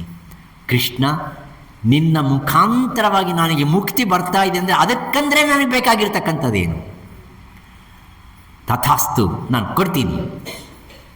ಅವನ ತಲೆ ತೆಗೆದು ಉನ್ನತವಾಗಿರ್ತಕ್ಕಂಥ ಪ್ರದೇಶದಲ್ಲಿ ಇಟ್ಟು ಬರ್ಬರೀಕನ ತಲೆಯನ್ನು ಭಾರತ ಯುದ್ಧವನ್ನೆಲ್ಲ ಮಾಡ್ತಾರೆ. ಯುದ್ಧವನ್ನೆಲ್ಲ ಮಾಡಿದ ಮೇಲೆ ಮತ್ತೆ ಗೆದ್ದಿದ್ದು ಯಾರು ಅಂದರೆ ಪಾಂಡವರು ಗೆದ್ದರು, ಕೌರವರು ಹೋದರು, ಎಲ್ಲ ಯುದ್ಧ ಆಯಿತು. ಯುದ್ಧ ಆದ ಮೇಲೆ ಆ ರಥದಲ್ಲಿ ಕೂತಿದ್ದಾನೆ ಅರ್ಜುನ. ಕೃಷ್ಣ ಹೇಳ್ತಾನೆ, ಅರ್ಜುನ ರಥ ಕೆಳಗೆ ಇಳಿಯೋ. ನಾನು ರಥಿಕ, ನೀನು ಡ್ರೈವರ್. ಫಸ್ಟು ನೀನು ಇಳಿದು ನನ್ನನ್ನು ಇಳಿಸ್ಬೇಕು. ಅಷ್ಟು ಹೇಳ್ತಾನೆ, ನನ್ನನ್ನು ಇಳಿ ಅಂತೀಯ? ಓನರ್ ಫಸ್ಟ್ ಇಳಿಬೇಕು, ಆಮೇಲೆ ಡ್ರೈವರ್ ಫಸ್ಟ್ ಇಳಿಬೇಕು, ಆಮೇಲೆ ಓನರ್. ನೀನು ಇಳಿ. ಇಳ್ತೀಯ ಅಲ್ವಾ ಅಂತ. ಆವಾಗ ಅರ್ಜುನ ಇಳಿತಾನೆ. ಇಳಿದ ತಕ್ಷಣ ಆ ರಥ ಭಸ್ಮವಾಗುತ್ತೆ. ಈ ರಥವನ್ನು ಸೃಷ್ಟಿ ಮಾಡಿದ್ದು ಯಾರೋ ಅಲ್ವೋ, ನಾನೇ. ಅದಕ್ಕೋಸ್ಕರನೇ ಕಠೋಪನಿಷತ್ತಿನಲ್ಲಿ ಒಂದು ಒಳ್ಳೆ ಶ್ಲೋಕ ಇದೆ. ಆ ಶ್ಲೋಕ ಈ ರೀತಿಯಾಗಿದೆ: ರಥಿನಂ ವಿದ್ಧಿ ಶರೀರಂ ರಥಮೇವಚ. ಶರೀರ ಅನ್ನೋದು ರಥನಪ್ಪ. ಆ ರಥದಲ್ಲಿ ಇರತಕ್ಕಂಥ ಆತ್ಮಸ್ವರೂಪವೇನಿದೆಯೋ ಆ ರಥಿನಂ ವಿದ್ಧಿ. ಆತ್ಮಾನಂ ರಥಿನಂ ವಿದ್ಧಿ ಶರೀರಂ ರಥಮೇವಚ. ಬುದ್ಧಿಸ್ತು ಸಾರಥಿಂ ವಿದ್ಧಿ ಮನಃ ಪ್ರಗ್ರಹಮೇವಚ. ಇಂದ್ರಿಯಾಣಿ ಹಯಾನ್ಯಾಹುಃ ವಿಷಯಾನ್ಸ್ತೇಷು ಗೋಚರಾನ್. ಇದು ಯಮಧರ್ಮರಾಜ ನಚಿಕೇತನಿಗೆ ಹೇಳಿರ್ತಕ್ಕಂಥದ್ದು, ಕಠೋಪನಿಷತ್ತಿನಲ್ಲಿರ್ತಕ್ಕಂಥ ವಾಕ್ಯ. ಸ್ವಲ್ಪ ವಿವರಣೆ ಮಾಡ್ತೀನಿ, ಜಾಸ್ತಿ ಮಾಡಲ್ಲ. ಫಸ್ಟು ಏನು ಹೇಳ್ತಾ ಇದ್ದಾನೆಂದರೆ, ಆತ್ಮಾನಂ ರಥಿನಂ ವಿದ್ಧಿ. ಈ ರಥದಲ್ಲಿ ಒಳಗಡೆ ಕೂತ್ಕೊಂಡಿರ್ತಕ್ಕಂಥ ಯಾವ ಮಹಾನುಭಾವನಿದಾನೋ, ನಿನ್ನನ್ನು ಪ್ರತಿ ಕ್ಷಣ ಕಾಪಾಡ್ತಾ ಇದ್ದಾನೋ ಅವನು ರಥಿನಂ ವಿದ್ಯೆ, ಅವನ ಆತ್ಮಸ್ವರೂಪ. ಇದು ರಥಸ್ವರೂಪ. ಇದರಲ್ಲಿ ಇರ್ತಕ್ಕಂಥ ಬುದ್ಧಿ ಇದೆಯಲ್ವ, ವಿವೇಕವಂತವಾಗಿರ್ತಕ್ಕಂಥ ಬುದ್ಧಿ ಏನಿದೆಯೋ ಅದು ಸಾರಥಿ. ಅಷ್ಟೇ ಅಲ್ಲ, ಪ್ರಗ್ರಹಮೇವಚ. ಇದಕ್ಕೆ ಲಗಾಮ್ ಯಾವುದೋ ಅಲ್ಲ, ಮನಸ್ಸು ಅನ್ನೋದೇ ಲಗಾಮ್. ಇದಕ್ಕೆ ಹಯಃ ಅಂದರೆ ಕುದುರೆಗಳು ಯಾವುದೋ ಅಲ್ಲ, ಈ 10 ಇಂದ್ರಿಯಗಳು ಏನಿದೆಯೋ ಅದು ಕುದುರೆಗಳು. ಇವು ಹೋಗತಕ್ಕಂಥ ದಾರಿ ಯಾವುದು? ಶಬ್ದ ಸ್ಪರ್ಶ ರೂಪ ರಸಗಂಧ ತನ್ಮಾತ್ರಕವಾಗಿರ್ತಕ್ಕಂಥ ವಿಷಯಾನ್ಸ್ತೇಷು ಗೋಚರ. ನಚಿಕೇತನಿಗೆ ಹೇಳ್ತಾನೆ ಯಮಧರ್ಮರಾಜ, ಆ ರಥಿಕನಿದ್ದಾನಲ್ವಾ, ಆ ರಥಿಕನ ಜ್ಞಾನವನ್ನು ಹೊಂದೋದಕ್ಕೋಸ್ಕರವಾಗಿ ನಚಿಕೇತ, ನೀನು ನಿಮ್ಮ ಅಪ್ಪನಿಂದ ನೀನು ಇಲ್ಲಿಗೆ ಬಂದಿದೆಯಾ, ಆ ಜ್ಞಾನವನ್ನು ನೀನು ಹೊಂದು. ತಕ್ಷಣವೇ ಆ ರಥ ಕೃಷ್ಣ ಅರ್ಜುನ ಇಳಿದ ತಕ್ಷಣ ಭಸ್ಮವಾಗುತ್ತೆ. ಆವಾಗ ಕೃಷ್ಣ ಹೇಳ್ತಾನೆ, ನಾನು ಹೇಳಿದೆ ಇದು ಭಸ್ಮವಾಗತಕ್ಕಂಥ ರಥನಪ್ಪ ಇದು. ನೀನು ಅಂದ್ಕೊಂಡಿದೆಯೇನೋ ನಿನ್ನಿಂದ ಭಾರತ ಯುದ್ಧನೆಲ್ಲ ನಡೆದೋಯ್ತು, ಜಯ ಗಳಿಸಿದ್ವಿ ಅಂತಂದಕ್ಕಂಥ ಅಹಂಕಾರ ಬೇಡವೋ? ಇದನ್ನೆಲ್ಲ ನೋಡಿರ್ತಕ್ಕಂಥ ಒಬ್ಬನಿದ್ದಾನೆ, ಅವನ ಹತ್ರಕ್ಕೆ ಹೋಗೋಣ. ಯಾರು? ಬರ್ಭರೀಕ. ಅವನ ಹತ್ರಕ್ಕೆ ಎಲ್ಲರೂ ಹೋಗ್ತಾರೆ. ಅಲ್ಲಿ ಶಿರಸ್ಸು ಮಾತ್ರ ಇರುತ್ತೆ. ಆ ಶಿರಸ್ಸನ್ನು ನೋಡಿ ಬರ್ಭರೀಕನ ಹತ್ರಕ್ಕೆ ಹೋಗಿ ಕೃಷ್ಣ ಹೇಳ್ತಾನೆ, ಬರ್ಭರೀಕ, ಈ ಯುದ್ಧದಲ್ಲಿ ನೀನು ಕಾಣಿಸಿರ್ತಕ್ಕಂಥದ್ದು ಎಲ್ಲರಿಗೂ ಹೇಳಪ್ಪ. ಅವನು ಹೇಳ್ತಾನೆ, ಸ್ವಾಮಿ, ಯುದ್ಧದಲ್ಲಿ ಎಲ್ಲ ನಾನು ನೋಡಿದ್ದೆ ಎರಡೇ ಎರಡು, ಒಂದು ನೀನು, ಇನ್ನೊಂದು ನಿನ್ನ ಸುದರ್ಶನ ಚಕ್ರ, ಇನ್ನು ಯಾರೂ ಕಾಣಿಸಿಲ್ಲ. ಎಲ್ಲ ಕೆಲಸವನ್ನು ಮಾಡಿರ್ತಕ್ಕಂಥದ್ದು ನಿನ್ನ ಚೈತನ್ಯವು, ನಿನ್ನ ಚೈತನ್ಯದಿಂದ ಎಕ್ಸಿಕ್ಯೂಟ್ ಮಾಡಿರ್ತಕ್ಕಂಥ ಸುದರ್ಶನ ಚಕ್ರ ಬಿಟ್ಟರೆ ಇನ್ನು ಯಾರೂ ಕಾಣಿಸಿಲ್ಲ ನನಗೆ. ಭಾರತ ಯುದ್ಧವನ್ನು ಮಾಡಿರ್ತಕ್ಕಂಥ ಈ ಪಂಚಪಾಂಡವರೂ ಅಲ್ಲ, ಕೌರವರೂ ಅಲ್ಲ, ಭೀಷ್ಮನೂ ಅಲ್ಲ, ಯಾರೂ ಅಲ್ಲ, ಎಲ್ಲವನ್ನು ನಡೆಸಿರ್ತಕ್ಕಂಥದ್ದು ನೀನೇ ಕೃಷ್ಣ ಅಂತಂದು ಹೇಳಿ ಆವಾಗ ಅವನು ಪ್ರಾರ್ಥನೆ ಮಾಡ್ತಾನೆ. ಆ ಬರ್ಭರೀಕ, ಕೃಷ್ಣ ನನ್ನ ತಲೆಯನ್ನು ನೇರವಾಗಿ ಹೋಗಿ ಗಂಗಾ ನದಿಯಲ್ಲಿ ಬೀಳ್ತಕ್ಕಂಥ ಒಂದು ಆಶೀರ್ವಾದ ಮಾಡಿ. ಆವಾಗ ತಥಾಸ್ತು ಅಂತಂದು ಆಶೀರ್ವಾದ ಮಾಡ್ತಾನೆ. ಬರ್ಭರೀಕನ ತಲೆ ಗಂಗಾ ನದಿಗೆ ಬಿದ್ದು, ಅಲ್ಲಿ ಗಂಗೆಯಲ್ಲಿ ಬಿದ್ದಿದೆ ಅಂದರೆ ಅರ್ಥ ಏನು? ಮುಕ್ತಿ ಸಿಕ್ಕಿದೆ ಅಂತಕ್ಕಂಥದ್ದು. ಅಂಥ ಬರ್ಭರೀಕ ವಿಶ್ವರೂಪವನ್ನು ನೋಡಿರ್ತಕ್ಕಂಥವನು. ಇನ್ನೊಬ್ಬರಿದ್ದಾರೆ ವಿಶ್ವರೂಪವನ್ನು ನೋಡಿರ್ತಕ್ಕಂಥವರು, ಭಾನುಮತಿ, ದುರ್ಯೋಧನ ಹೆಂಡತಿ ಭಾನುಮತಿ. ಆ ವಿಶ್ವರೂಪವನ್ನು ನೋಡಿರ್ತಕ್ಕಂಥ ಪುಣ್ಯಾತ್ಮಗಿತ್ತಿ. ದುರ್ಯೋಧನ ಹೋಗ್ತಾನೆ. ದುರ್ಯೋಧನ ಹೋದ ಮೇಲೆ ಭಾನುಮತಿ ಅಳ್ತಾ ಬರ್ತಾಳೆ. ಸಂಜೆ 6 ಗಂಟೆ ಸ್ಮಶಾನಕ್ಕೆ ಬರ್ತಾಳೆ. ಅದೇ ಸಂದರ್ಭದಲ್ಲಿ ಕೃಷ್ಣ ಎಲ್ಲರಿಗೂ ಪಿತ್ರೋದಕವನ್ನು ಕೊಟ್ಟು, ಸತ್ತೋಗಿರೋರಿಗೆಲ್ಲರೂ ಇದನ್ನು ಕೊಟ್ಟು ನೋಡ್ತಾನೆ. ಅಲ್ಲಿ ನೋಡಿದ್ರೆ ಒಬ್ಬ ಹೆಂಗಸು ಬರ್ತಾ ಇರ್ತಾಳೆ. ಯಾರಿದು ಅಂತಂದು ಹತ್ತಿರಗೆ ಹೋಗಿ ನೋಡ್ತಾಳೆ. ಭಾನುಮತಿ. ಭಾನುಮತಿ, ನೀನ್ಯಾಕೆ ಬಂದೆ? ಕೃಷ್ಣ ಎಷ್ಟು ಕೋಪ ಇರಬೇಕ್ರಿ, ಸ್ವಲ್ಪ ಯೋಚನೆ ಮಾಡಿ. ದುರ್ಯೋಧನ ಸತ್ತೋಗಿದ್ದಾನೆ, ನಾನು ಅಳೋಕ್ಕೆ ಬಂದಿದ್ದೀನಿ, ನನ್ನನ್ನು ನೋಡಿ ಹಾಸ್ಯ ಮಾಡೋಕ್ಕೆ ಬಂದಿದ್ಯಾ ಕೃಷ್ಣ? ಕೃಷ್ಣನ ಮೇಲೆ ಕೋಪ ಬರುತ್ತೆ ಭಾನುಮತಿಗೆ. ಆವಾಗ ಕೃಷ್ಣ ಹೇಳ್ತಾನೆ, ಅಮ್ಮ, ನಿಮ್ಮ ಅತ್ತೆ ನನಗೆ ಒಂದು ಶಾಪ ಕೊಟ್ಟಳು, ನೀನು ಒಂದು ಕೊಟ್ಟುಬಿಡು. ಎಂಥ ಸ್ಥಿತಿ ರೀ, ದೀನ ಸ್ಥಿತಿ ಕೃಷ್ಣನಿಗೆ. ಎಲ್ಲ ಸಹಾಯ ಮಾಡಿರೋನು ಎಲ್ಲರೂ ದೋಷಾರೋಪಣ ಮಾಡಿದ್ರೆ ಸ್ವೀಕಾರ ಮಾಡಿದಾನೆ ಇಲ್ವಾ? ಅದು ಯಾವುದೋ ಶಮಂತಿಕ ಮಾಡಿ ಯಾರೋ ಕದ್ಕೊಂಡು ಹೋಗಿದ್ದಾರೆ ಅಂತಂದು ಯಾರ ಮೇಲೂ ದೋಷ ಆರೋಪಣ? ಕೃಷ್ಣನ ಮೇಲೆ.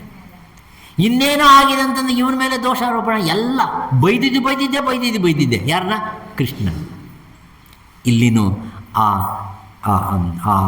ಭಾನುಮತಿ ಹೇಳ್ತಾಳೆ, ನೀನು ಒಂದು ಶಾಪ ಕೊಟ್ಬಿಡು. ನಿಮ್ಮಮ್ಮ ನನಗೆ ಶಾಪ ಕೊಟ್ಟಿದ್ದಾಳೆ. ಗಾಂಧಾರಿ, ಅತ್ತೆ ಗಾಂಧಾರಿ ಶಾಪ ಗೊತ್ತಲ್ವಾ? ಏನು ಶಾಪ ಕೊಟ್ಟಳು? ನನ್ನ 100 ಜನ ಮಕ್ಕಳು ಸಾಯೋದಕ್ಕೆ ನೀನು ಕಾರಣೀಭೂತವಾಗಿದೀಯ. ಯಾವ ರೀತಿಯಾಗಿ ನನಗೆ ಪುತ್ರ ಶೋಕವು ಉಂಟಾಗಿದೆಯೋ ಅದೇ ರೀತಿಯಾಗಿ ನಿನಗೆ ಪುತ್ರ ಶೋಕ, ನಿನ್ನ ಸಂಸಾರ ವಂಶ ನಾಶ ಆಗಲಿ. ಮತ್ತು ನಂದಗಳು ಆಮೇಲೆ ಯಾದವರು ಎಲ್ಲರೂ ಯಾವುದೇ ರೀತಿಯಾಗಿ ನಾಶನ ಆದರು. ಅದು ಶಾಪ ಕೊಟ್ಟಿದ್ದಾಳೆ. ನೀನು ಶಾಪ ಕೊಡೋದಾದರೆ ಕೊಡು.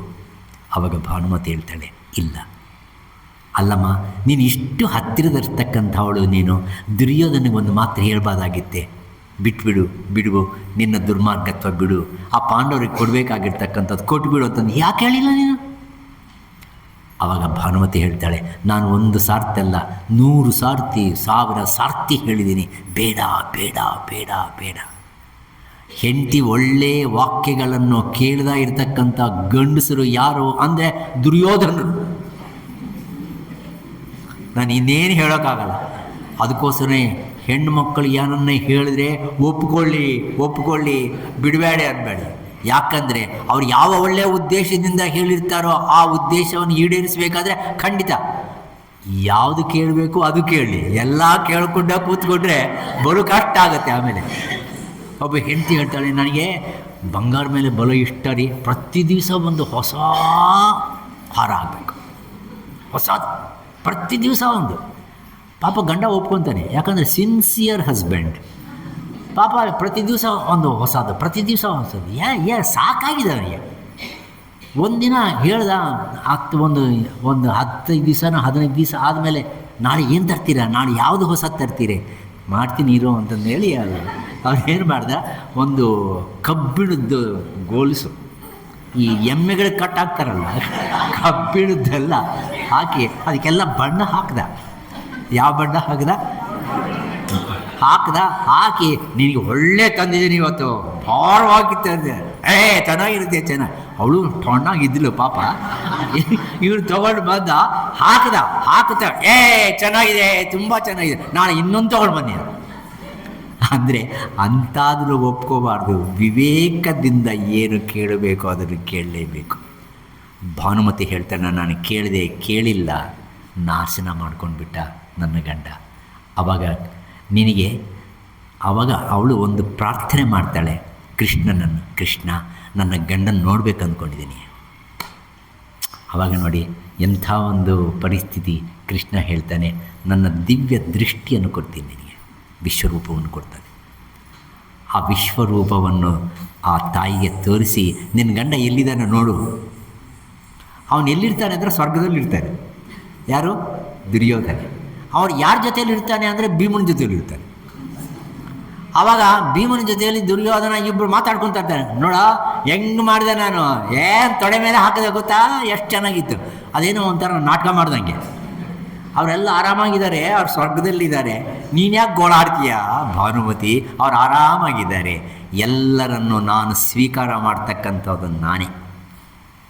ಈ ವಿಶ್ವದಲ್ಲಿ ಇರ್ತಕ್ಕಂಥ ಪ್ರತಿಯೊಂದು ಜೀವವನ್ನು ನಾನು ಸ್ವೀಕಾರ ಮಾಡ್ತೀನಿ, ಸೃಷ್ಟಿನೂ ಮಾಡ್ತೀನಿ, ರಕ್ಷಣೆನೂ ಮಾಡ್ತೀನಿ, ಲಯವನ್ನೂ ಮಾಡ್ತಕ್ಕಂಥ ಕರ್ತ ನಾನಾಗಿದ್ದೇನೆ ಅಂತಂದು ಹೇಳಿ ಭಾನುಮತಿಗೆ ತನ್ನ ವಿಶ್ವರೂಪ ದರ್ಶನವನ್ನು ಮಾಡಿರ್ತಕ್ಕಂಥ ಪುಣ್ಯಾತ್ಮ ಶ್ರೀಕೃಷ್ಣ ಯಾವತ್ತೂ ತನ್ನಕ್ಕೋಸ್ಕರವಾಗಿ ಜೀವನ ಮಾಡಲಿಲ್ಲ, ಪರರಕ್ಕೋಸ್ಕರವಾಗಿ ಜೀವನವನ್ನು ಮಾಡಿರ್ತಕ್ಕಂಥದ್ದು. ಕೊನೆಗೂ ತನ್ನ ಅವತಾರ ಸಮಾಪ್ತಿ ಆಗತಕ್ಕಂಥ ಸಂದರ್ಭದಲ್ಲಿಯೂ ಸಹ ಅವನಿಗೆ ಕಾಲಿಗೆ ಬಾಣವನ್ನು ಅನುಸಂಧಾನ ಮಾಡಿರ್ತಕ್ಕಂಥ ಆ ಬೇಟೆಗಾರ ಇತ್ತಲ್ವ, ಅವನ ಹೆಸರೇನೋ ಇದೆ, ಜರ ಅಂತಾನೆ, ಜರ.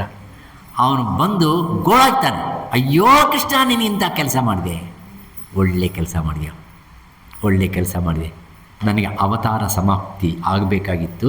There is A necessity for A pretext. ಒಂದು ಮಿಷ ಬೇಕಾಗಿತ್ತು ಅಷ್ಟೇ, ಅದು ನಿನ್ನ ಮುಖಾಂತರ ಆಗಿದೆ. ಆದ ಕಾರಣ ನನಗೆ ನೀನು ವರ ಕೊಡ್ತೀನಿ, ಏನಿಲ್ಲ, ರಥ ಬರ್ತಾ ಇದೆ, ಸ್ವರ್ಗಕ್ಕೆ ಹೋಗೋದಕ್ಕೆ ರಥ ಬರ್ತಾ ಇದೆ, ನಿನ್ನ ಜೊತೆಲಿ ಬಂದು. ಅವನಿಗೆ ಎಂಥ ಪುಣ್ಯಾತ್ಮ, ಅವನ್ನ ತನ್ನ ಜೊತೆಯಲ್ಲಿ ಕರ್ಕೊಂಡು ಹೋಗಿ ಅವನಿಗೆ ನಿಜವಾಗಿರ್ತಕ್ಕಂಥ ಮುಕ್ತಿಯನ್ನು ಕೊಟ್ಟಿರೋನು. ಮುಕ್ತಿ ಸ್ವರೂಪವೇ ಕೃಷ್ಣ. ಮುಕ್ತಿಯನ್ನು ಬೇರೆಯವರು ಕೊಡ್ತಕ್ಕಂಥವನು ಕೃಷ್ಣ. ಮತ್ತು ಭಾಗವತದಲ್ಲಿ ಮೊದಲಿನಿಂದ ಕೊನೆ ತನಕ, ಅವತಾರ ಸಮಾಪ್ತಿ ಆಗೋ ತನಕ ಆದರ್ಶಮಯವಾಗಿರ್ತಕ್ಕಂಥ ರೀತಿಯಲ್ಲಿ ಅವನು ಪ್ರವರ್ತನೆಯನ್ನು ಮಾಡಿ ಇಡೀ ಲೋಕಕ್ಕೆ ಜಗದ್ಗುರುವಾಗಿರ್ತಕ್ಕಂಥ ಸ್ವರೂಪವನ್ನು ತಾಳಿರೋನು ಆ ಶ್ರೀಕೃಷ್ಣ. ಅಂತ ಶ್ರೀಕೃಷ್ಣನ ಬಗ್ಗೆ ಹೇಳೋದಕ್ಕೆ ಕೇಳೋದಕ್ಕೆ ಒಳ್ಳೆಯ ಅವಕಾಶ ಈ ಸಪ್ತಾಹ ಕಾರ್ಯಕ್ರಮದಲ್ಲಿ ನನಗೆ ಕೊಟ್ಟಿದ್ದೀರಾ. ಇದು ನಿಜವಾಗಿರ್ತಕ್ಕಂಥ ಚಾತುರ್ಮಾಸ್ಯದ ಒಂದು ಫಲ ಅಂತಂದು ನಾನು ಭಾವನೆ ಮಾಡ್ತೀನಿ. ಈ ಸಂದರ್ಭದಲ್ಲಿ ನೀವೆಲ್ಲರೂ ನಿಜವಾಗಿಯೂ ಒಳ್ಳೆಯ ಭಕ್ತರು. ನೀವು ಮಾಡ್ತಕ್ಕಂಥ ಕೆಲಸಗಳು ತುಂಬ ಒಳ್ಳೆಯ ಕೆಲಸಗಳು ಮಾಡ್ತಾಯಿದ್ದೀರ. ದೀನ ದಲಿತರಿಗೆ ಕೊಡ್ತಕ್ಕಂಥ ವಸ್ತುಗಳು ಆಗಬಹುದು, ಅಲ್ಲಿ ಗೋಶಾಲೆ ಕಟ್ಟೋದಕ್ಕೆ ಸಹಾಯ ಮಾಡ್ತಕ್ಕಂಥದ್ದಾಗಬಹುದು, ಎಲ್ಲೋ ಒಂದು ಹಳ್ಳಿನಲ್ಲಿರ್ತಕ್ಕಂಥ ಜನಗಳಿಗೆ ಪ್ರೇರೇಪಣೆಯನ್ನು ಕೊಟ್ಟು ಇಲ್ಲಿ ಬಾಲಕ ಬಾಲಕಿಯರನ್ನ ಕರ್ಕೊಂಡು ಬಂದು ಅವರಿಗೆ ಸ್ಫೂರ್ತಿದಾಯಕವಾಗಿರ್ತಕ್ಕಂಥ ಪ್ರಾರ್ಥನೆಗಳು, ಕಥೆಗಳು, ವಿವೇಕಾನಂದ, ರಾಮಕೃಷ್ಣ ಪರಮಹಂಸ, ಶಾರದಾ ದೇವಿಯ ಅವರ ಬಗ್ಗೆ ಚಿಂತನೆಯನ್ನು ಕೊಡ್ತಕ್ಕಂಥದ್ದಾಗಬಹುದು. ಯುವಕರಿಗೆ ನಿಜವಾಗಿರ್ತಕ್ಕಂಥ ಕ್ರಮಶಿಕ್ಷಣಾಯುತವಾಗಿರ್ತಕ್ಕಂಥ ಸಾಧನಾ ಯೋಗ ಶಿಬಿರಗಳನ್ನು ಮಾಡ್ತಕ್ಕಂಥದ್ದಾಗಬಹುದು. ಸಂಗೀತಮಯವಾಗಿರ್ತಕ್ಕಂಥ ಪ್ರಾರ್ಥನೆಗಳು ನಿಮ್ಮಿಂದ ಮಾಡಿಸ್ತಕ್ಕಂಥದ್ದಾಗಬಹುದು. ಇಂಥ ಕಾರ್ಯ ಕೆಲಸಗಳು ಪರಮ ಪೂಜ್ಯ ನಮ್ಮ ತ್ಯಾಗಮಯಿ ಮಾತಾಜಿ ಅವರ ಸ್ಫೂರ್ತಿದಾಯಕವಾಗಿರ್ತಕ್ಕಂಥ ವ್ಯಕ್ತಿತ್ವದಿಂದ ಶ್ರೀಕೃಷ್ಣನು ಮಾಡಿಸ್ತಾ ಇದ್ದಾನೆ ಅಂದರೆ ಖಂಡಿತವಾಗಿ ಇದು ಸಪ್ತಾಹ ಕಾರ್ಯಕ್ರಮಕ್ಕೆ ನಾನು ವಿನಮ್ರನಾಗಿ ನಿಮ್ಮೆಲ್ಲ ಮಾಡಿರ್ತಕ್ಕಂಥ ಕೆಲಸಕ್ಕೆ ನಾನು ಅಭಿನಂದನೆಗಳನ್ನು ತಿಳಿಸುತ್ತಾ ಇಂಥ ಕಾರ್ಯ ಕೆಲಸಗಳನ್ನು ಮುಂದುವರಿಸಿ ಅಂತಂದು ನಾನು ನಿಮಗೆ ಸಲಹೆಯನ್ನು ನೀಡುತ್ತಾ ರಾಮಕೃಷ್ಣ ಪರಮಹಂಸರು, ವಿವೇಕಾನಂದ ಮತ್ತು ಶಾರದಾ ಮಾತೆಯವರ ಅನುಗ್ರಹ ಎಲ್ಲರಿಗೂ ನಮ್ಮೆಲ್ಲರಿಗೂ ಇರಲಿ ಅಂತಂದು ಹೇಳಿ ನಮಸ್ಕಾರ.